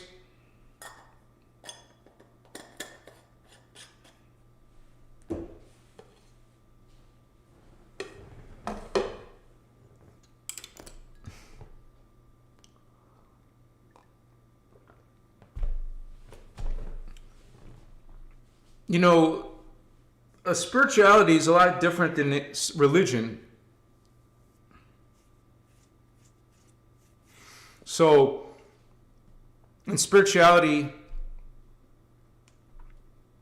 like we talk about creator or God, but in a different way. Not as some being that has a gender and that is got negative characteristics, but a being who is loving, based on love, based on oneness. And so we see the world in a whole different way. We talk about energies, and we're going to get lit right now. It is like a boost of energies. Excuse me. This is not something that you rely on or do all the time, or that's your free will if that's what you want to do, but that's not what we optimal. Like just like you co-create with other people, you can co-create with plant medicine, you can co-create with crystals. You know, you get used to feeling energies on your palm, on your fingertips. Literally, you can feel energies on the chakras points. Like there's like when I get lit right now, I will feel all this turn on. That's the wrong word. It's already on. Like, you know, let's say you have a big speaker system and you turn up the volume to really hear that speaker system. It's the same thing with plant medicine. It's turning up the volume of what you already have. It's not going to turn on something you don't have. It's boosting what you already have. Kind of like steroids for guys. You know, doesn't have to be a guy. Anyone who's got natural strength and they're trying to work out and get bigger, they take something like extra to help them boost their accelerated growth. I'm not saying that's good or something, steroids. I'm just saying as an analogy. Like they can work out and get big still, but they're going to get boosted like this quickly when you're doing this, you know, and feel those literal centers of energy, frequency. Like let's say you didn't believe chakras existed, but then because you normally don't feel those, but you boost yourself an hour or two, however long, and then you suddenly can feel them. It doesn't mean they weren't there before. It means you didn't feel it before, or it was so small before, unnoticeable before. And so in spirituality, we're trying to connect to energies. We want to feel perceptions. Like kind of like an indicator that this practice and this way of life is actually has some type of results.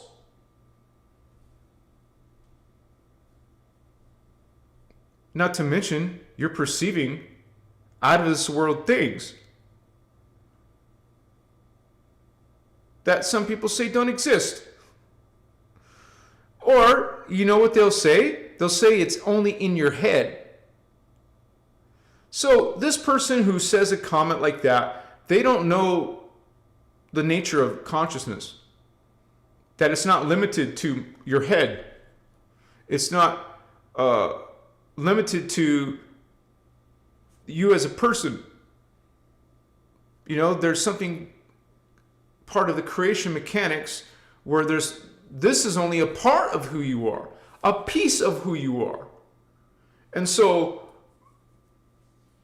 those people probably won't figure it out. They're stuck in some whole different idea of reality compared to you're experiencing reality on a whole different level. And you know there's different beings out there. There's different worlds out there.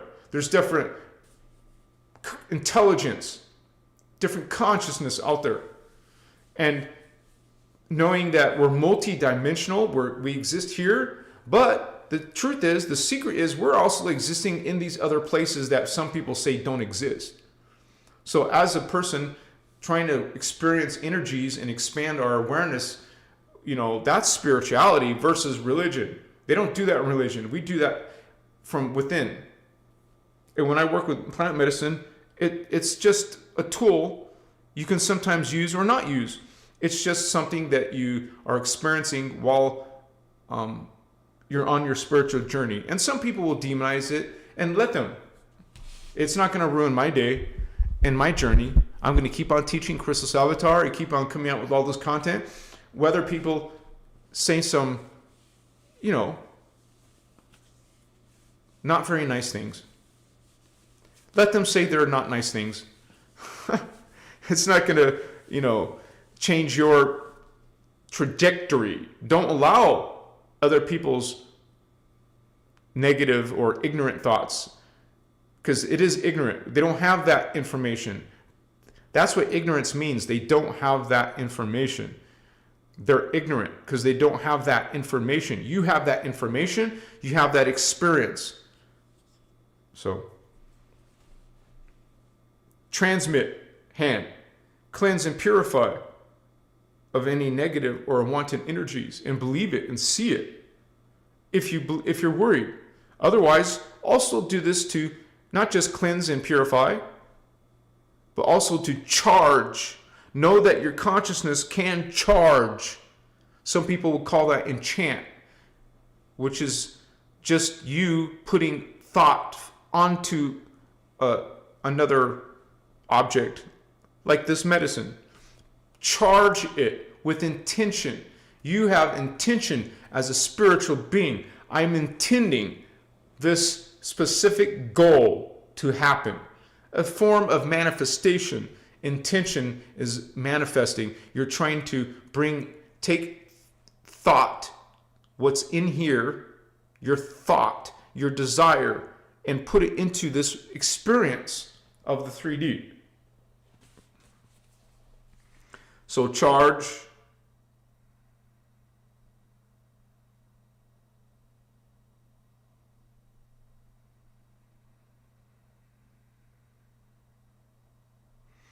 Always, whatever it is that you really want to experience. My chihuahua.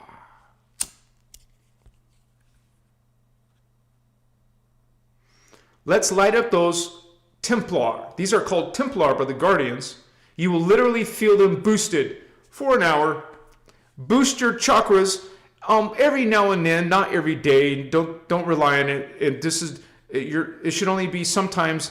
I'm not telling you what to do, but for the optimal results in your journey, you should only be doing this sometimes. Or not at all.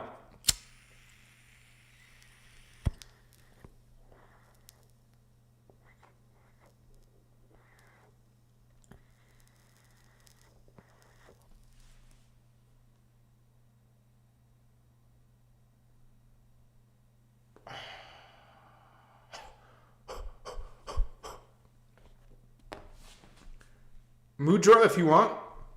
Keep your back up straight. You can smile if you want, a little bit.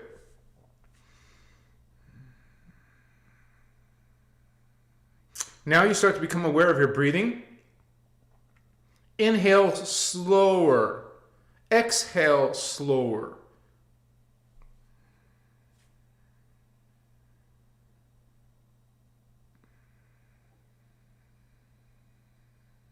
You don't just let it go. I mean, you're mindful. You go into a state of mindfulness.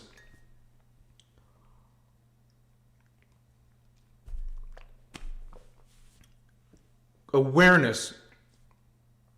Checking, how do I feel? And where do I feel it?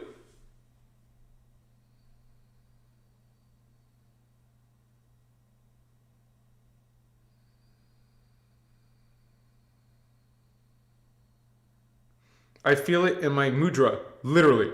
No joke. There's a tingling sensation right there. I feel it under my feet chakra already.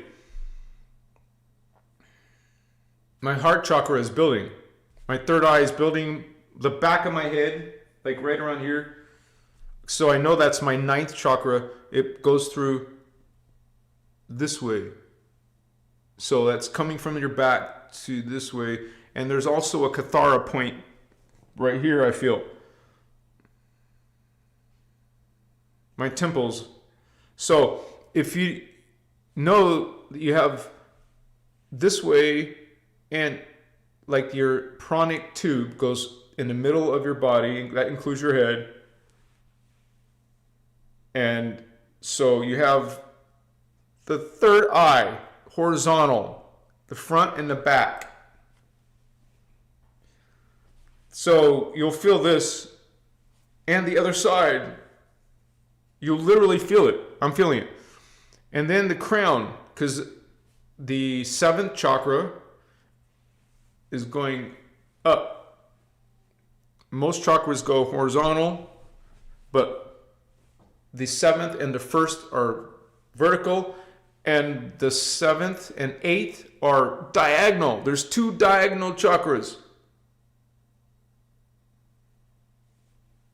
So you can feel them on your body where they're at. Like, no joke. You literally feel the energy. It feels good. They call it tantric, or it feels warm.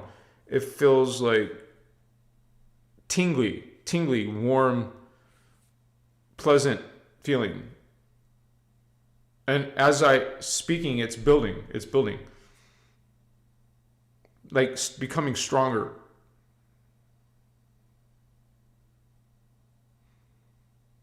Yeah, I feel it down my spine. Even my mid spine, my lower,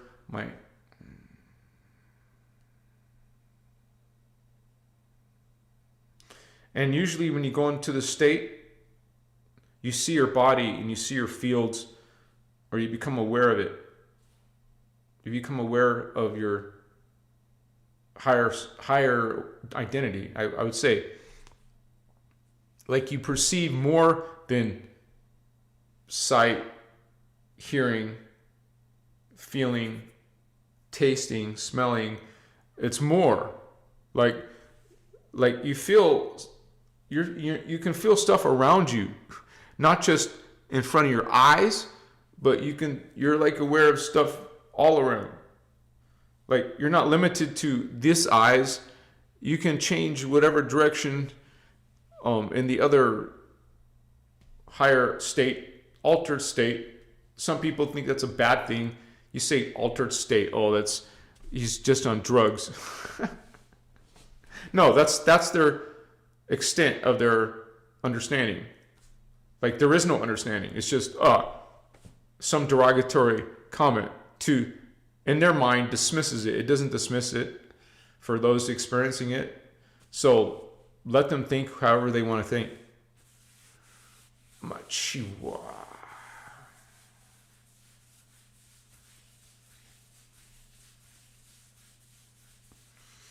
Yeah, so like I really feel this foot. So sometimes my toes curl because it's so strong current, right?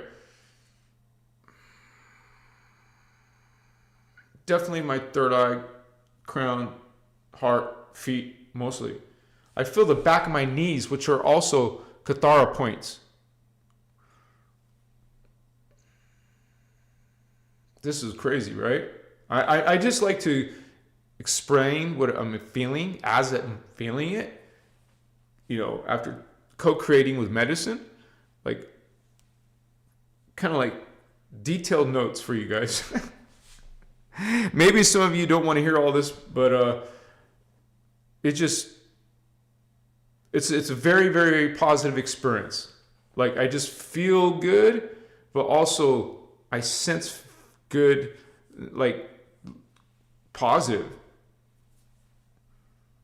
And you can tell the difference. It's real obvious if it's definitely love or the opposite, right? So you'll just feel it. It won't be something you see, but feel, like you already know, faster than the event playing out. Kind of like a download. You got to download. And 3D people are like, what the F are downloads? You downloaded what? What site? Right? No, Vato Loco. Inside. Close your eyes. You realize you're not this. You're spirit. Your consciousness, your energy. Your energy. You feel energy.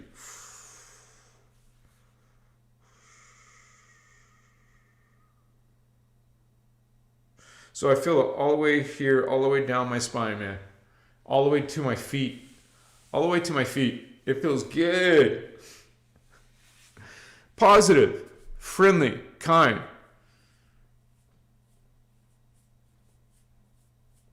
This is why you go through all the trouble. Remember?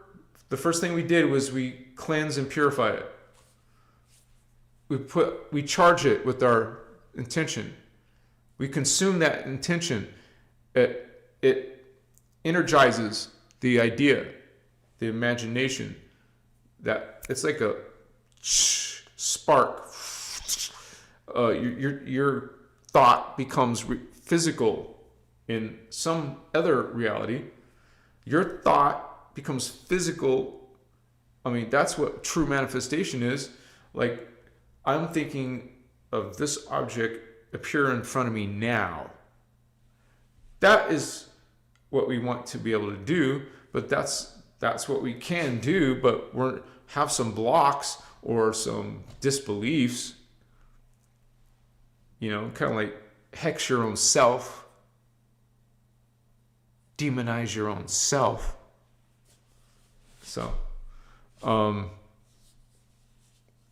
so imagine if this is like what you feel, you're also seeing things like in the inner world, not with these eyes, not in the 3D world. The inner world I'm seeing, like I can see both. That's almost like bilocating.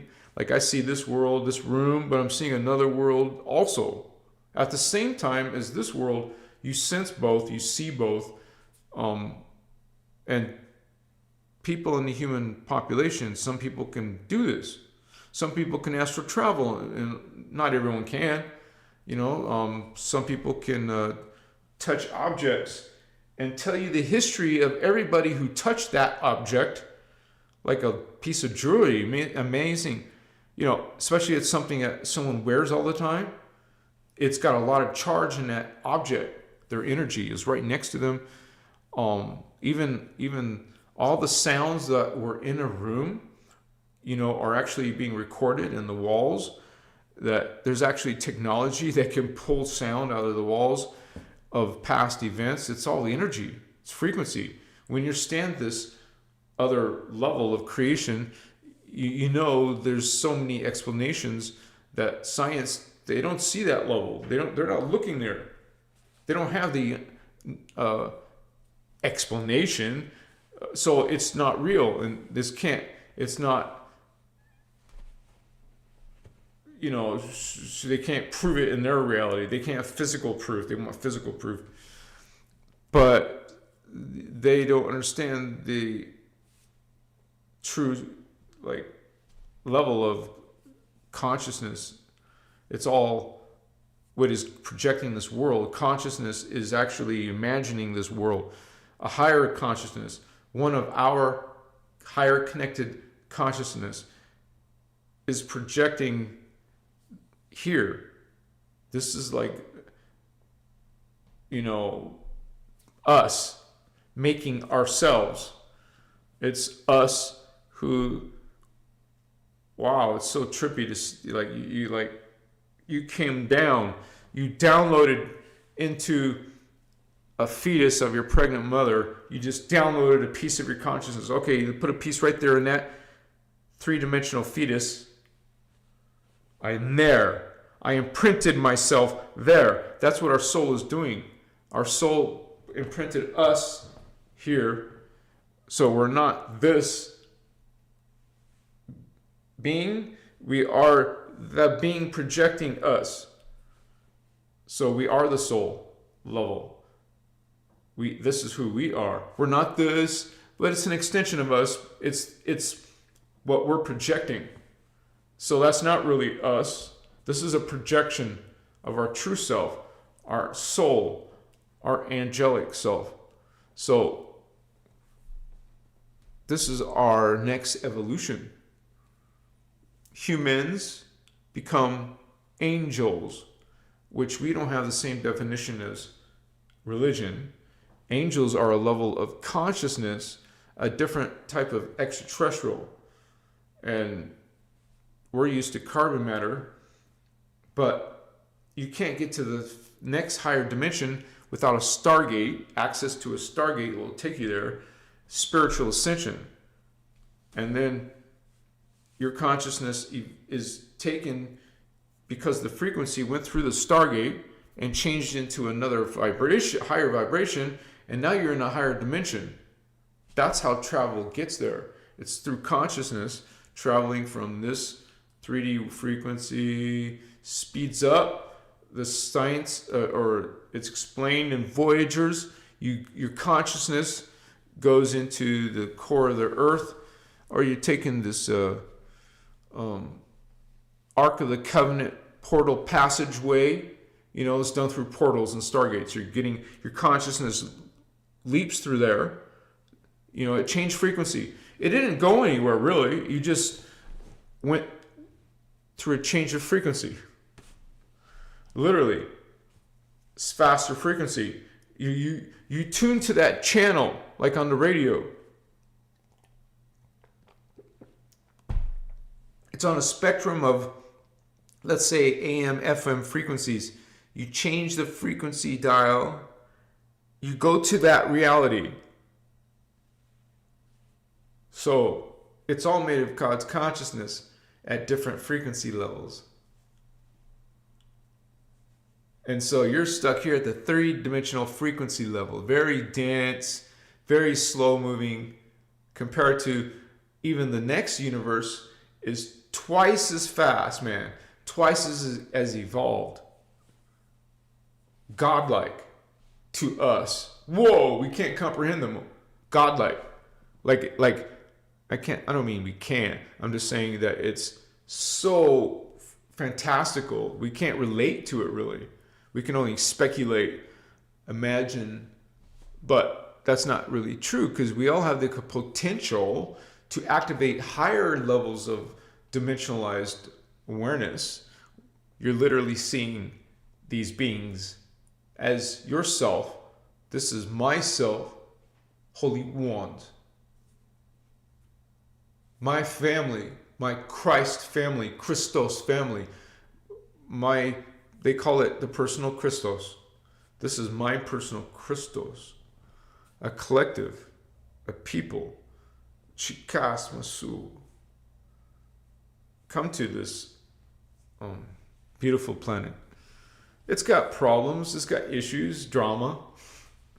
But, you know, a lot of us, a group of us, we came here, we loved this, we loved humans. We loved you so much. We come to Earth with our frequency to help resolve this, like guardians of the Guardian Alliance, not Galactic Fed, wrong side, dark side, Empire.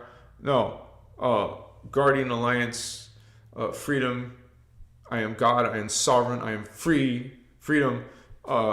So we're all treated equal. We all treated with love, kindness, reverent respect, all life, love all life, Ami love, holy ones. Feel it, know it, spread that around, that loving energy around. It's undeniable. This ain't no act.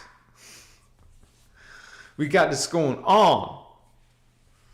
We're representing the Christos. Sup, Vato Christos?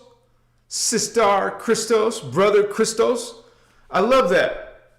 Brother Christos, sisters. Yeah, that's a t-shirt design. I got to write it down so because I'll forget, right? not my close-up glasses. What's up, homies? Thank you for hanging with me tonight, my brothers and sisters. Yeah, I'm in the flow.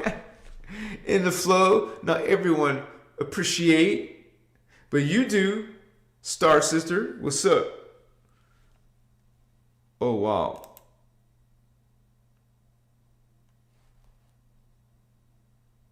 Yeah. Star Brother Christos, or Star Sister Christos, right? Or was it something else? That sounds cool though too. Okay, just want to do that. Yeah, like I would do the same thing if I suddenly got a t-shirt idea. I would write it down. I'd write it down because I'll forget later. Because think about this, you guys. You get these brilliant ideas downloaded. What do you think that is? That is you, a 3D level, getting awareness of a higher dimensional level that's yours, but you don't always have that awareness. But now you do. Now you're experiencing this other higher self. OMG.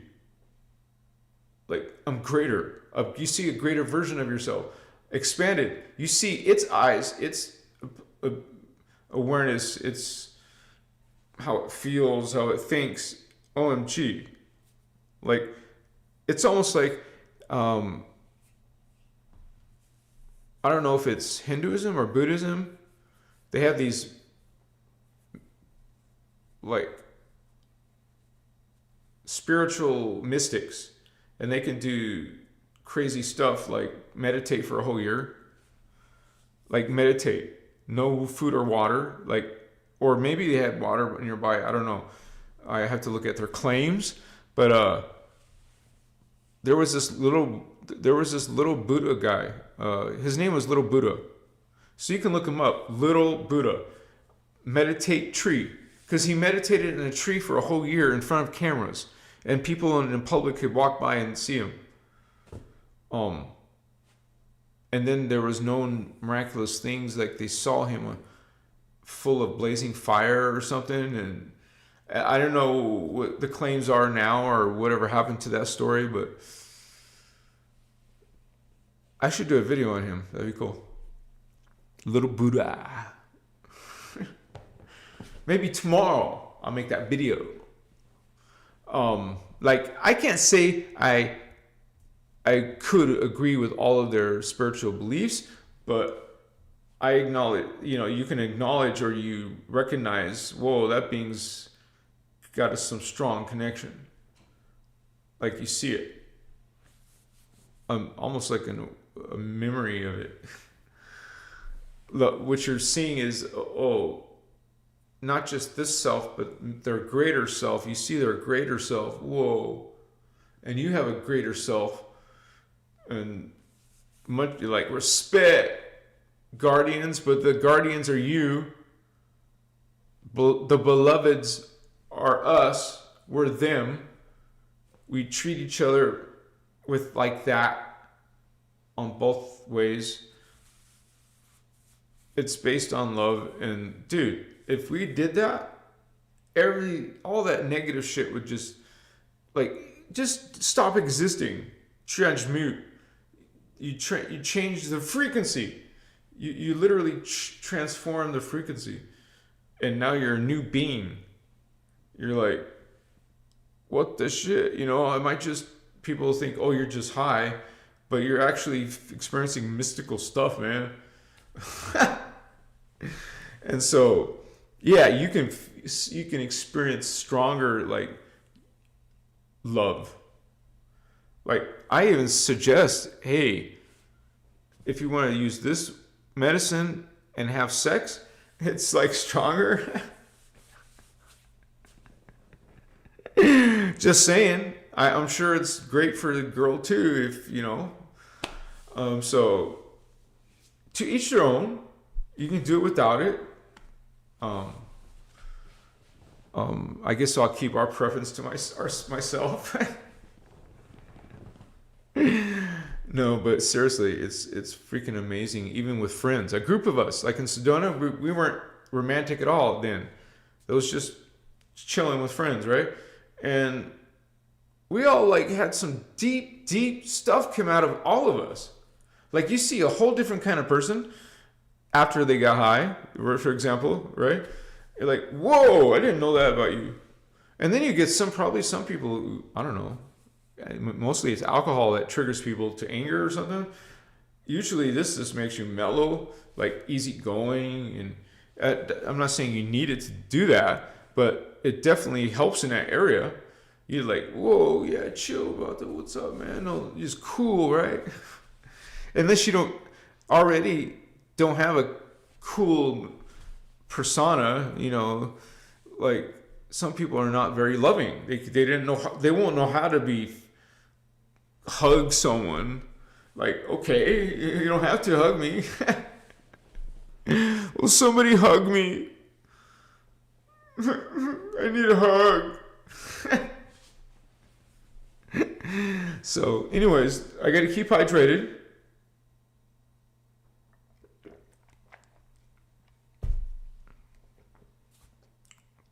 So, one of your goals is to feel more and more love. Like it's a powerful frequency. How much quantity of love do you have? Do you have lots and lots of love, or just a little smidgen of love? No love, not even for yourself. It starts here. You need to. Some people have a bad. You guys think about this. You're casting black magic on yourself when you think bad about yourself. You think about this. Remember we said earlier, you're imprinting your thoughts. Well, that could go negative wise too. You're projecting dark images. That's dark frequency. You're sending it to some other location. I am angry at you. I am pissed off at you. You're sending this hurtful, harmful energy to someone with your thinking and with your shouting and with you're charging it. You're charging hatred. You're charging, it's almost like you see in Harry Potter, but without the wand. You don't need a wand. You just got your fingertips. You're charging. And you're charging. And you got your third eye. It's a battle. This turns into like Luke and Darth Vader, light, dark, polarized, chikas, conflict, sickness, death. This goes to death. This is the system of death. But when you awaken, I don't want to be part of that death. I remove myself. I no longer agree with that. I no longer align with that. I change my frequency. I've raised my consciousness. I've gained this enlightenment. Enlighten is basically bringing in code, higher code. That's making you more enlightened. Bringing in more code, bringing in more knowledge, more experiences. Like me, you're probably some of you are very busy, like crazy amount of hours, but you're happy. You're like, no problem. Like I got the energy. It doesn't matter my age. I'm not complaining. I can keep going, so I'm gonna keep going, and only get better each year. Like 2026, yeah, baby, what's up? Is already good sign. January, already January, like happy. It's not perfect, but it doesn't need to be happy. It doesn't need to be perfect. I can still create this space in love and protection and light. Okay, life affirming, co-creating. It's like experiencing joy. You're meant to experience joy, freedom, laughter, innocence. You're meant to experience this passion for life, this romance of life. You're meant to experience the divine, the sacred, because you are. You don't need forgiveness. You just learn to heal yourself. You have the ability to heal yourself. Realize, okay, there's a broken part of me, I believe, but there's also a greater part of me. I can find this, like, assistance, like ask, put intention there. Higher self, myself, help me heal this or manifest this, or I am this. I am my higher self is probably better, right? I am my higher self. I am the fifth dimensional self. I am the archangel self. It's like your many selves, this greater self. And then we see the greater self that includes everything. That is oneness, seeing everything. How do you see everything? I see like a scene of me close up, and then it zooms way out, miles out, like the Mahar seal. Remember, you guys, in the Mahar seal, you see the Merkaba, freaking super powerful force of energy, man. Oh my gosh, interdimensional energy, Merkaba field. It's creating this anomaly, the star tetrahedron, 3-dimensional, a gateway to another dimension, a doorway. You walk through it. In your Merkaba, spin, speed it up, slow it down. You're traveling in time. Or in 3D, go to the 4D, go to the 5D, go to the 6D. You will see beings from those levels. Oh, you thought they were spirit guides. They were different levels of life evolving. You're going like the medicine, and this is a simple medicine. Imagine psilocybin. OMG, you're like here's 3D Earth. You go all the way through all the higher dimensions, man. Maybe even Giannis level, Ascended Master level.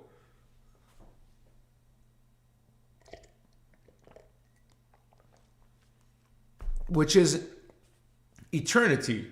Like no space-time experience in the hologram outside of that. So there is no concept of time. Just forever. Always was. Like finite beings, it's hard to understand that because we're finite experience down here, finite window. We haven't gained the awareness of the rest of creation. So this is why some people don't even believe in God, because their model of reality is so small. Some people believe, okay, when I die, nothing exists. Like one of my, I guess I'm related to him because it's my dad's cousin. It's my second cousin. I don't know, maybe.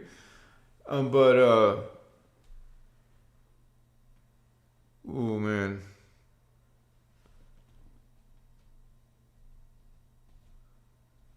That's weird how that happens. Like sometimes you'll get memory retrieval of something like that, like a relative or some other friendship or conversation, and it just appears like in those moments you're like, okay, I've always have that knowledge, but I'm not focused on it all the time. So everything we experience in our entire life, every second of our entire life has been digitally burned into the Akashic records. I don't mean digitally, I just mean it's just lucidly part of their records now, eternal records. Everything that happened is saved somewhere. What kind of file system is that, right? Everything in existence is recorded. So God is always growing and expanding what it is. So every day it's different, but it all simultaneously exists at once.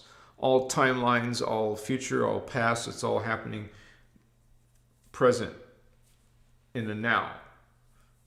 So we can like reference time, even though we know time isn't real, but we can communicate with this idea of time passing by, but then we lose sight of our multidimensional present self.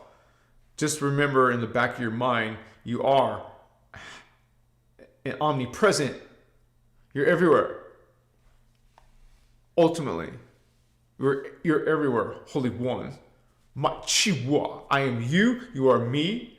Even if you think that's horrible or something, what's horrible in God? Everything is God. Everything is you would say experiencing its part of itself, like a piece of itself, like its own choices, its own thinking, its own goals. It's like it agreed to this. It wanted to go here.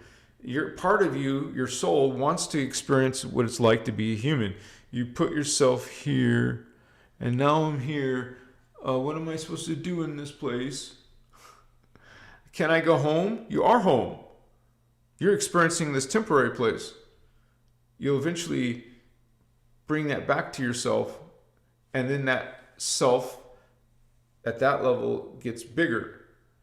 But you're the bigger version and you're the lesser version, smaller version. But this experience is only experiencing this level of itself. This level is experiencing both levels, and the level above that is experiencing itself and those other two levels, and it keeps on growing into more and more levels. So you can sometimes be aware of all those other levels, and it blows your mind. You see all these levels here in this world, in this house, and then house and I'm also somewhere. I'm this thing, I'm that chair, I am this person, I am you, I am that, I am this. God is everything. You are. So God is interconnected because it's the same being. It's like infinity is hard to, maybe capture, but it's mind-boggling. But there's no mind, like what we think. Wow, like consciousness of Kundalini. Can you imagine it? The ecstatic level, the highest level. Imagine what God's consciousness is. Like just everything in existence everywhere is happening, is the mind of God. Everything in existence everywhere is the mind of God. Your experience here is only part of that. You're seeing this part, but it's part of the bigger mind. So your little part is all these little parts, and then greater parts, and then greater parts, until you get to all, and that is oneness. You're not.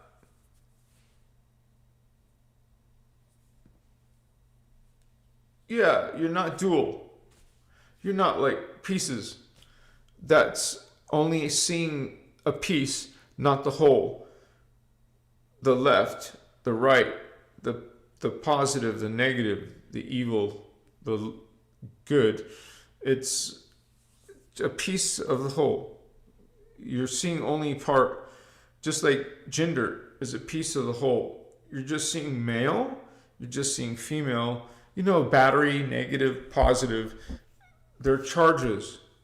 One's magnetic, one's electromagnetic. So it's greater than the whole. You want to be the whole, not a part permanently, but some part you're going to be male, and the other part you're going to be female, but they come together. They'll come together in different ways. Male and female will come together. That's fun, right? So, but some people like male, and female, or orgies and stuff. I don't know. Or they swap wives and husbands. That's disgusting. I will not agree with that, honey. Sorry.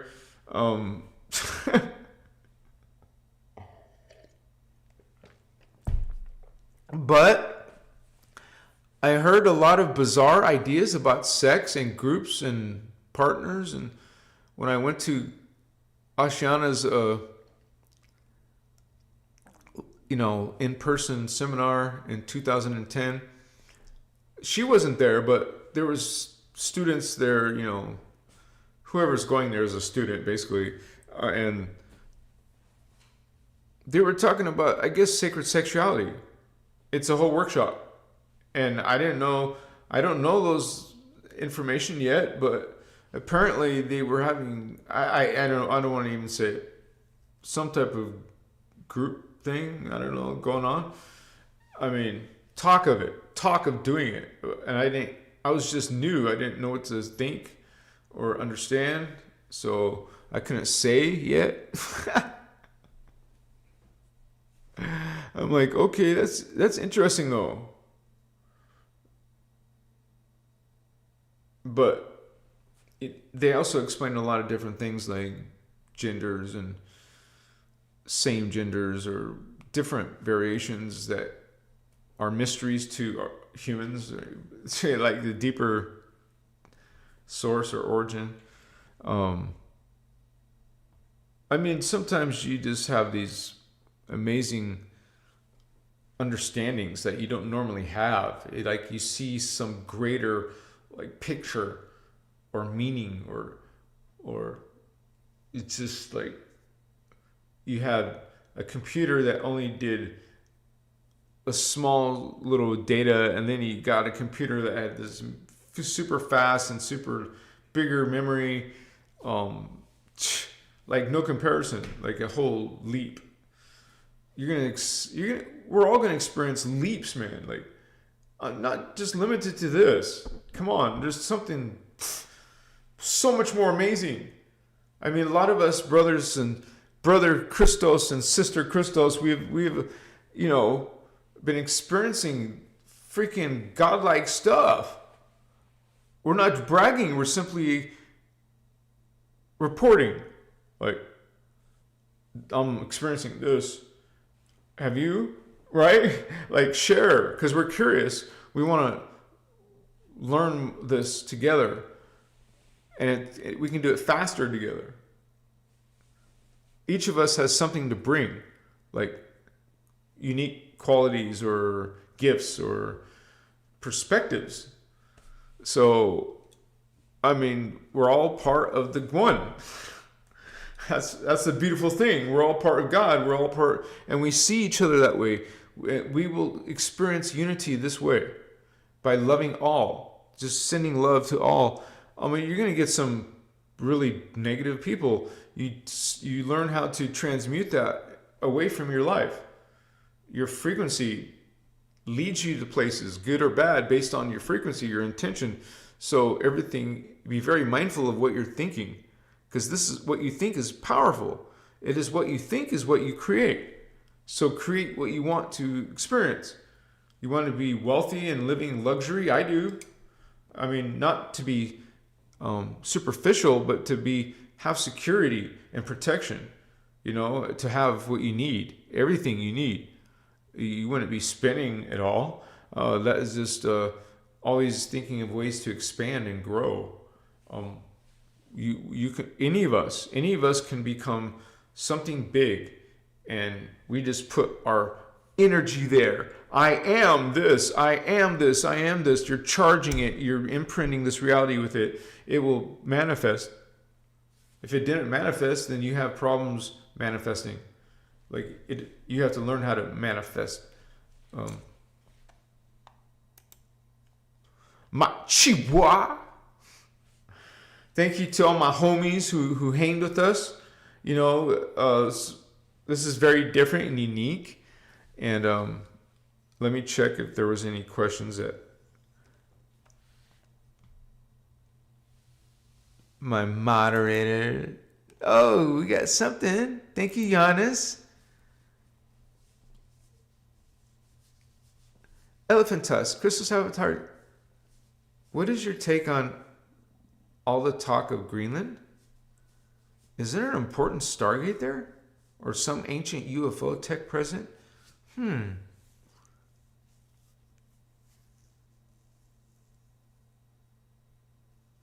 haven't learned about Greenland. That's interesting.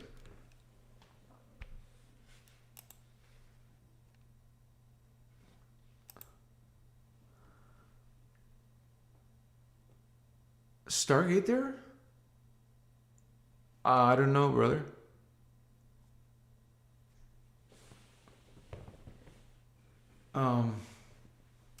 Because there's this whole thing about, it's like, let me see if I can find it and I'll share it with you. It's got vortices on, the vortices on Earth, there's vortices and stargates on Earth. And every now and then this topic becomes confusing, you know, but wait. I might have even put it online on my website. So I'm glad you brought that up. So let me look. Files. ChristosAvatar.com.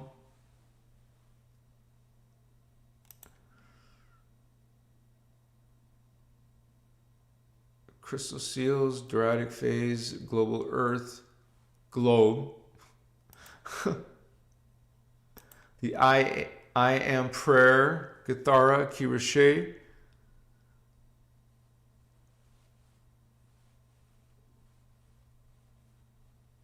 MCEO split, Mahar seal. Stargates. Wow, baby, what's up? Merkaba phases. The mentor technique. Shaddai Ure.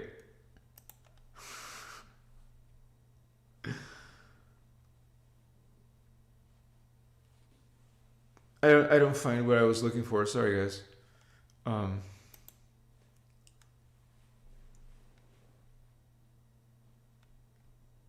All kinds of crazy stuff now. Now there's some Hyperborean shit. You know what's trippy, guys?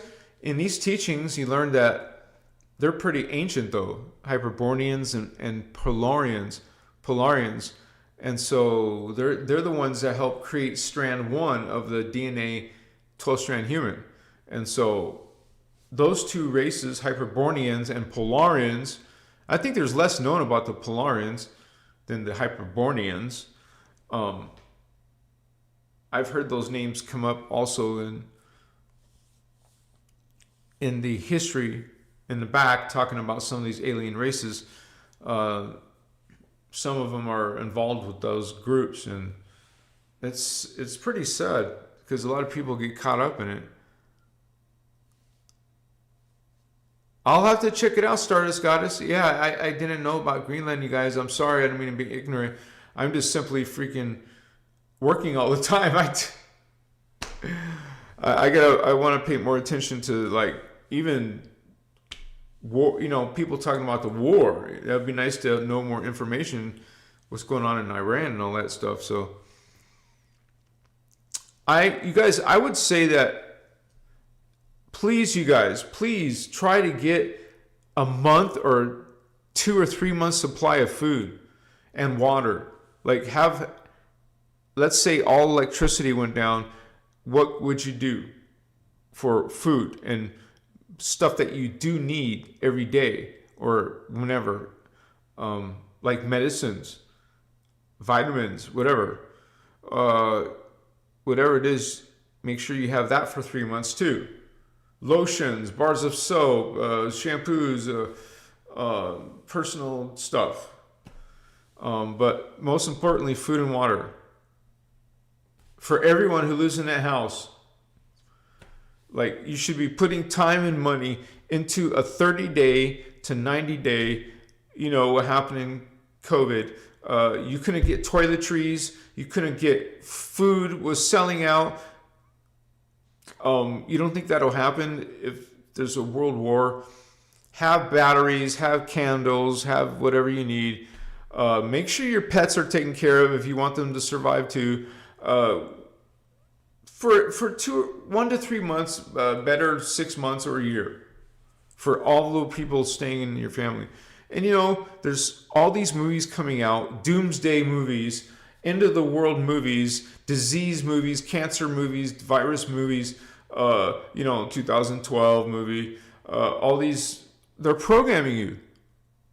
Death, negativity, cataclysm, end of the world. Remember we said you create reality with what you think. So if they're sending you what to think, oh look, here's some pictures, look at it, look at it, look at it. Oh, now you're creating it. I'm creating it because I'm thinking about it. It's a science, man. That's how consciousness works. It's a higher dimension bringing its thought into physical reality. It's you manifesting this. So you see, you created this stuff. You created this. What you're going through, you created this. Oh, you can blame it on someone else, but this is your karma. Like all the lives, all the other 11 lives. 1 second.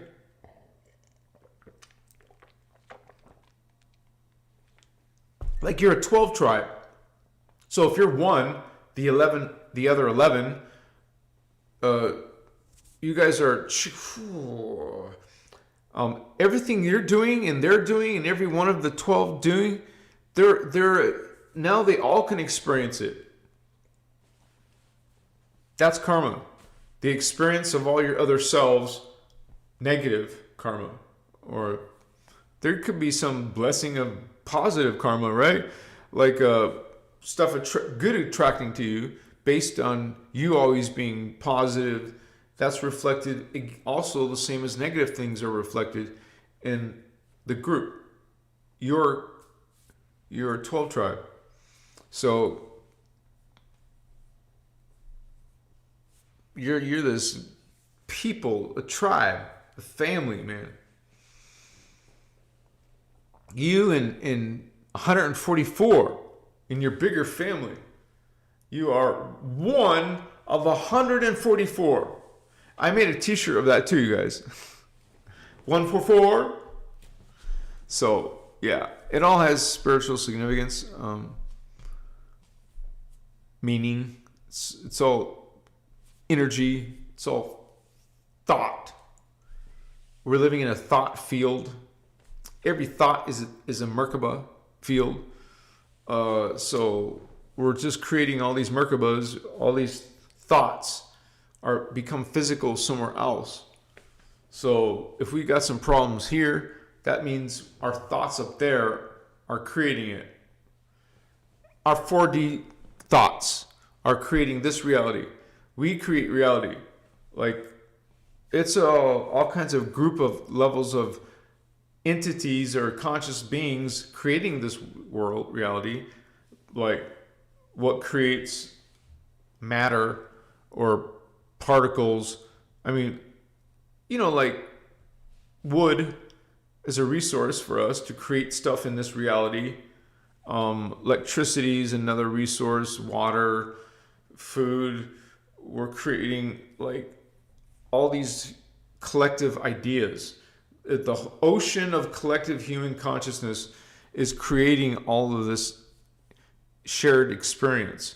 We're all affecting one another in some way, at least in our bubble, our area. We affect some part of the world in our area. If you're doing something like this, social media, you're affecting people around the world maybe now. So we're all affecting each other. We're all influencing each other. We're all part of each other. We're part of our little life and part of a greater collective life. I gotta refresh my window.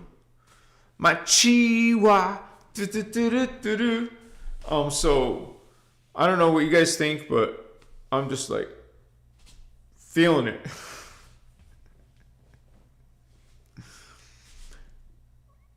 Bringing. I look happy, right? I'm seeing the replay. I'm like, whoa. No, like if we meet, some of us will meet in real life, like chill, right? Like homies. We're homies. What's up? And come and meet us in Sedona.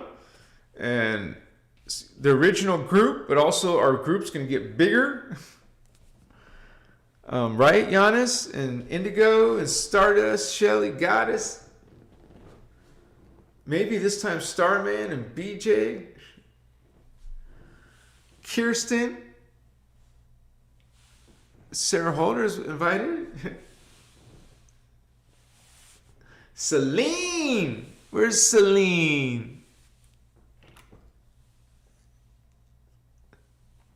So can someone tell me in the Sacred Sex video workshop, do they say that menage a trois are you know, they do it, threesomes? Do they do threesomes? Somebody wanted to know, so I didn't know what to say. Maybe some of you know. Ronald says, does anyone manually spin circles and try and fix their Merkaba? I feel insane, but I do believe the teachings. You feel insane? Like, or bad, or something like that.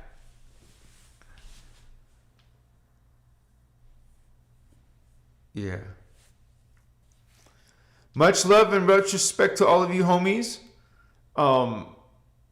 Interesting conversation. It looks like it's getting that time. It's really just a great joy to be able to be doing this throughout my, this sharing this time with you guys, Tuesdays and Saturdays. You guys are family. We're like, believe it or not, we came here as a group. We incarnated as a group. We get together, not just through my channel, but your guys' own, other groups, other people. But we're part of the Guardians. And so much love and respect to all of your journey. We're all part of the Guardians. A lot of us are indigo children. And so this is family time. This is family time. Thank you, Stardust Goddess, for sharing that. Voyagers 1, Cathara, Voyagers 2. Hey, what's up, Sir Madism? Woohoo! There you go, Bradley, Christopherson. You want to, that's a magnificent thing to manifest.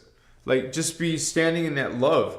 It's just such a beautiful, bright place, man. It's just, and then you just feel like source, you feel creator, God, you feel this amazing, love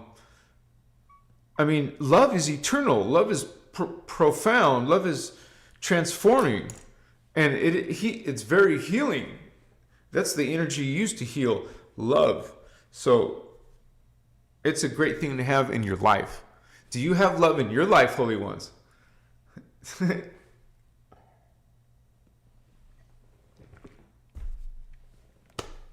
And I'm not perfect, so we're not perfect. We're these human beings in this manifestation, but we're more.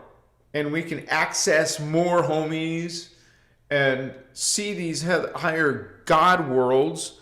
And it's like a miracle. Like, you feel lucky, but you're not. It's normal to experience the supernatural, which is higher dimensional, multidimensional. You are great, holy ones. Remember thyself. Chicas, or selves, plural, your personal Christ, Christos, your personal Christos, 1,728. You're a spiritual badass. Get used to it, Holmes.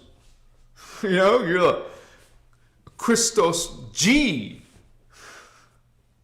Spiritual gangsta. Ready to rock some, kick some demonic ass, right? Heal Lucifer. Heal Satan. Satan, Lolatan. Some of you know these races' names. Inky, Marduk, Enlil. They're not people. They're naughty beings. They're, they're a race. I mean, they're not a person. They're a people, a tribe, a species. And so, but people like to call it a brother, and they call, the goddess Ishtar, or there's a Babylonian, Akkadian, Sumerian, the Sumerian gods, Anunnaki, Anu Elohim. These are the ones who don't like us.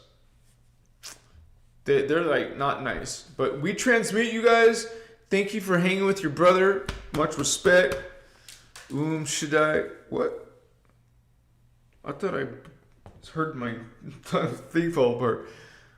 Shaddai Urea Kuntan. Shaddai Urea Kuntan. Shivas. Shaddai Urea Kuntan. Machiwa. Like, feel good. Go hug someone today. Kiss someone today. Mwah. Much love. Let's make love, not war. Let's not fight in Iran. Let's have a big day celebration of making love. Imagine millions, hundreds of millions. Imagine billions of humans making love at the right time. There will be millions of people having orgasm at the same time. Imagine what that around the world was doing. Like, OMG. We weren't just living in Kumbara and dancing and, we were actually making love.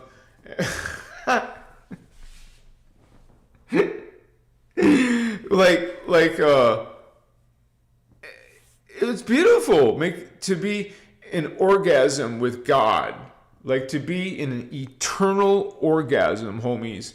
That means I'm having orgasm with everybody, because God is everywhere and everything. So we're having orgasm with everyone. We're living in eternity. What do they call that? Besides heaven, in joy. That's joy. Live in eternity in joy. Why would you want to be grumpy? Why would you want to be mean? Be loving. Be sweet to somebody today. Say something nice. A little thing if it's hard for you. Say, be just caring. I care. You can cry on my shoulder. I'll give you my ear to listen to. I love you guys. Thank you for coming tonight, homies. Check out my Secret Space Program video, please.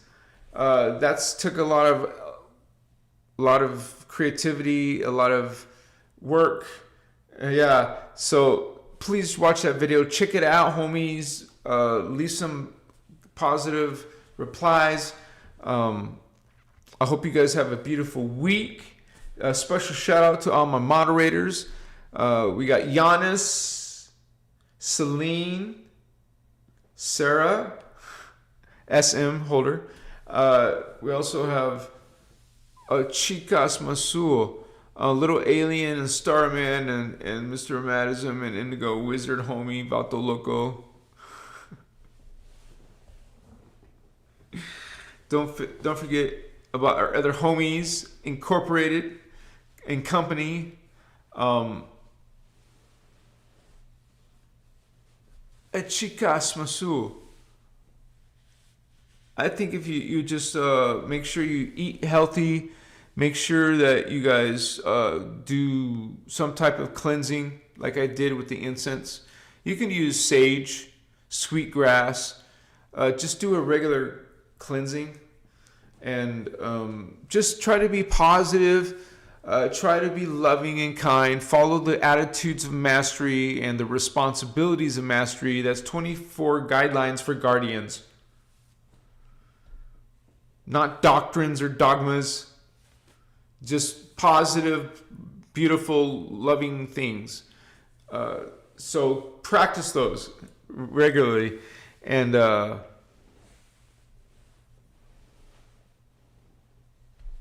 well, besides that, just keep on filling yourself with Christic knowledge. Watch Ashiana Dean's workshops. Finish Kathara video workshop. Watch the Dance for Love, Dance for Joy, Dance for Freedom workshops. Read the Tangible Structures of the Soul video. You can watch some of the Sliders videos. There's all kinds of interesting videos like Lemurian, Atlantis, or Ancient Egyptians. One World Order. She's done different workshops, and there's so much to learn, you guys. So I encourage you to learn. Don't be idle, especially when the world is probably might go to war or could go to war. Who knows when? But I'm just saying, that's what the dark side would want. The dark side will want to do that because that's where war comes from. Those ideas, those mentalities, those horrible dark things are coming from Luciferian beings. So you are guardians. Let's guard and hold the Christic frequency. Hold only love, because this is how we kick the demonic ass off of our planet, out of our timeline. What's up? I love you guys. Good night. Machiwa. See you soon. See you guys on Saturday. Please support this work, you guys. I can't do this without you. Thank you so much for those people who helped out tonight, and I hope to see you guys soon. Machiwa. Good night.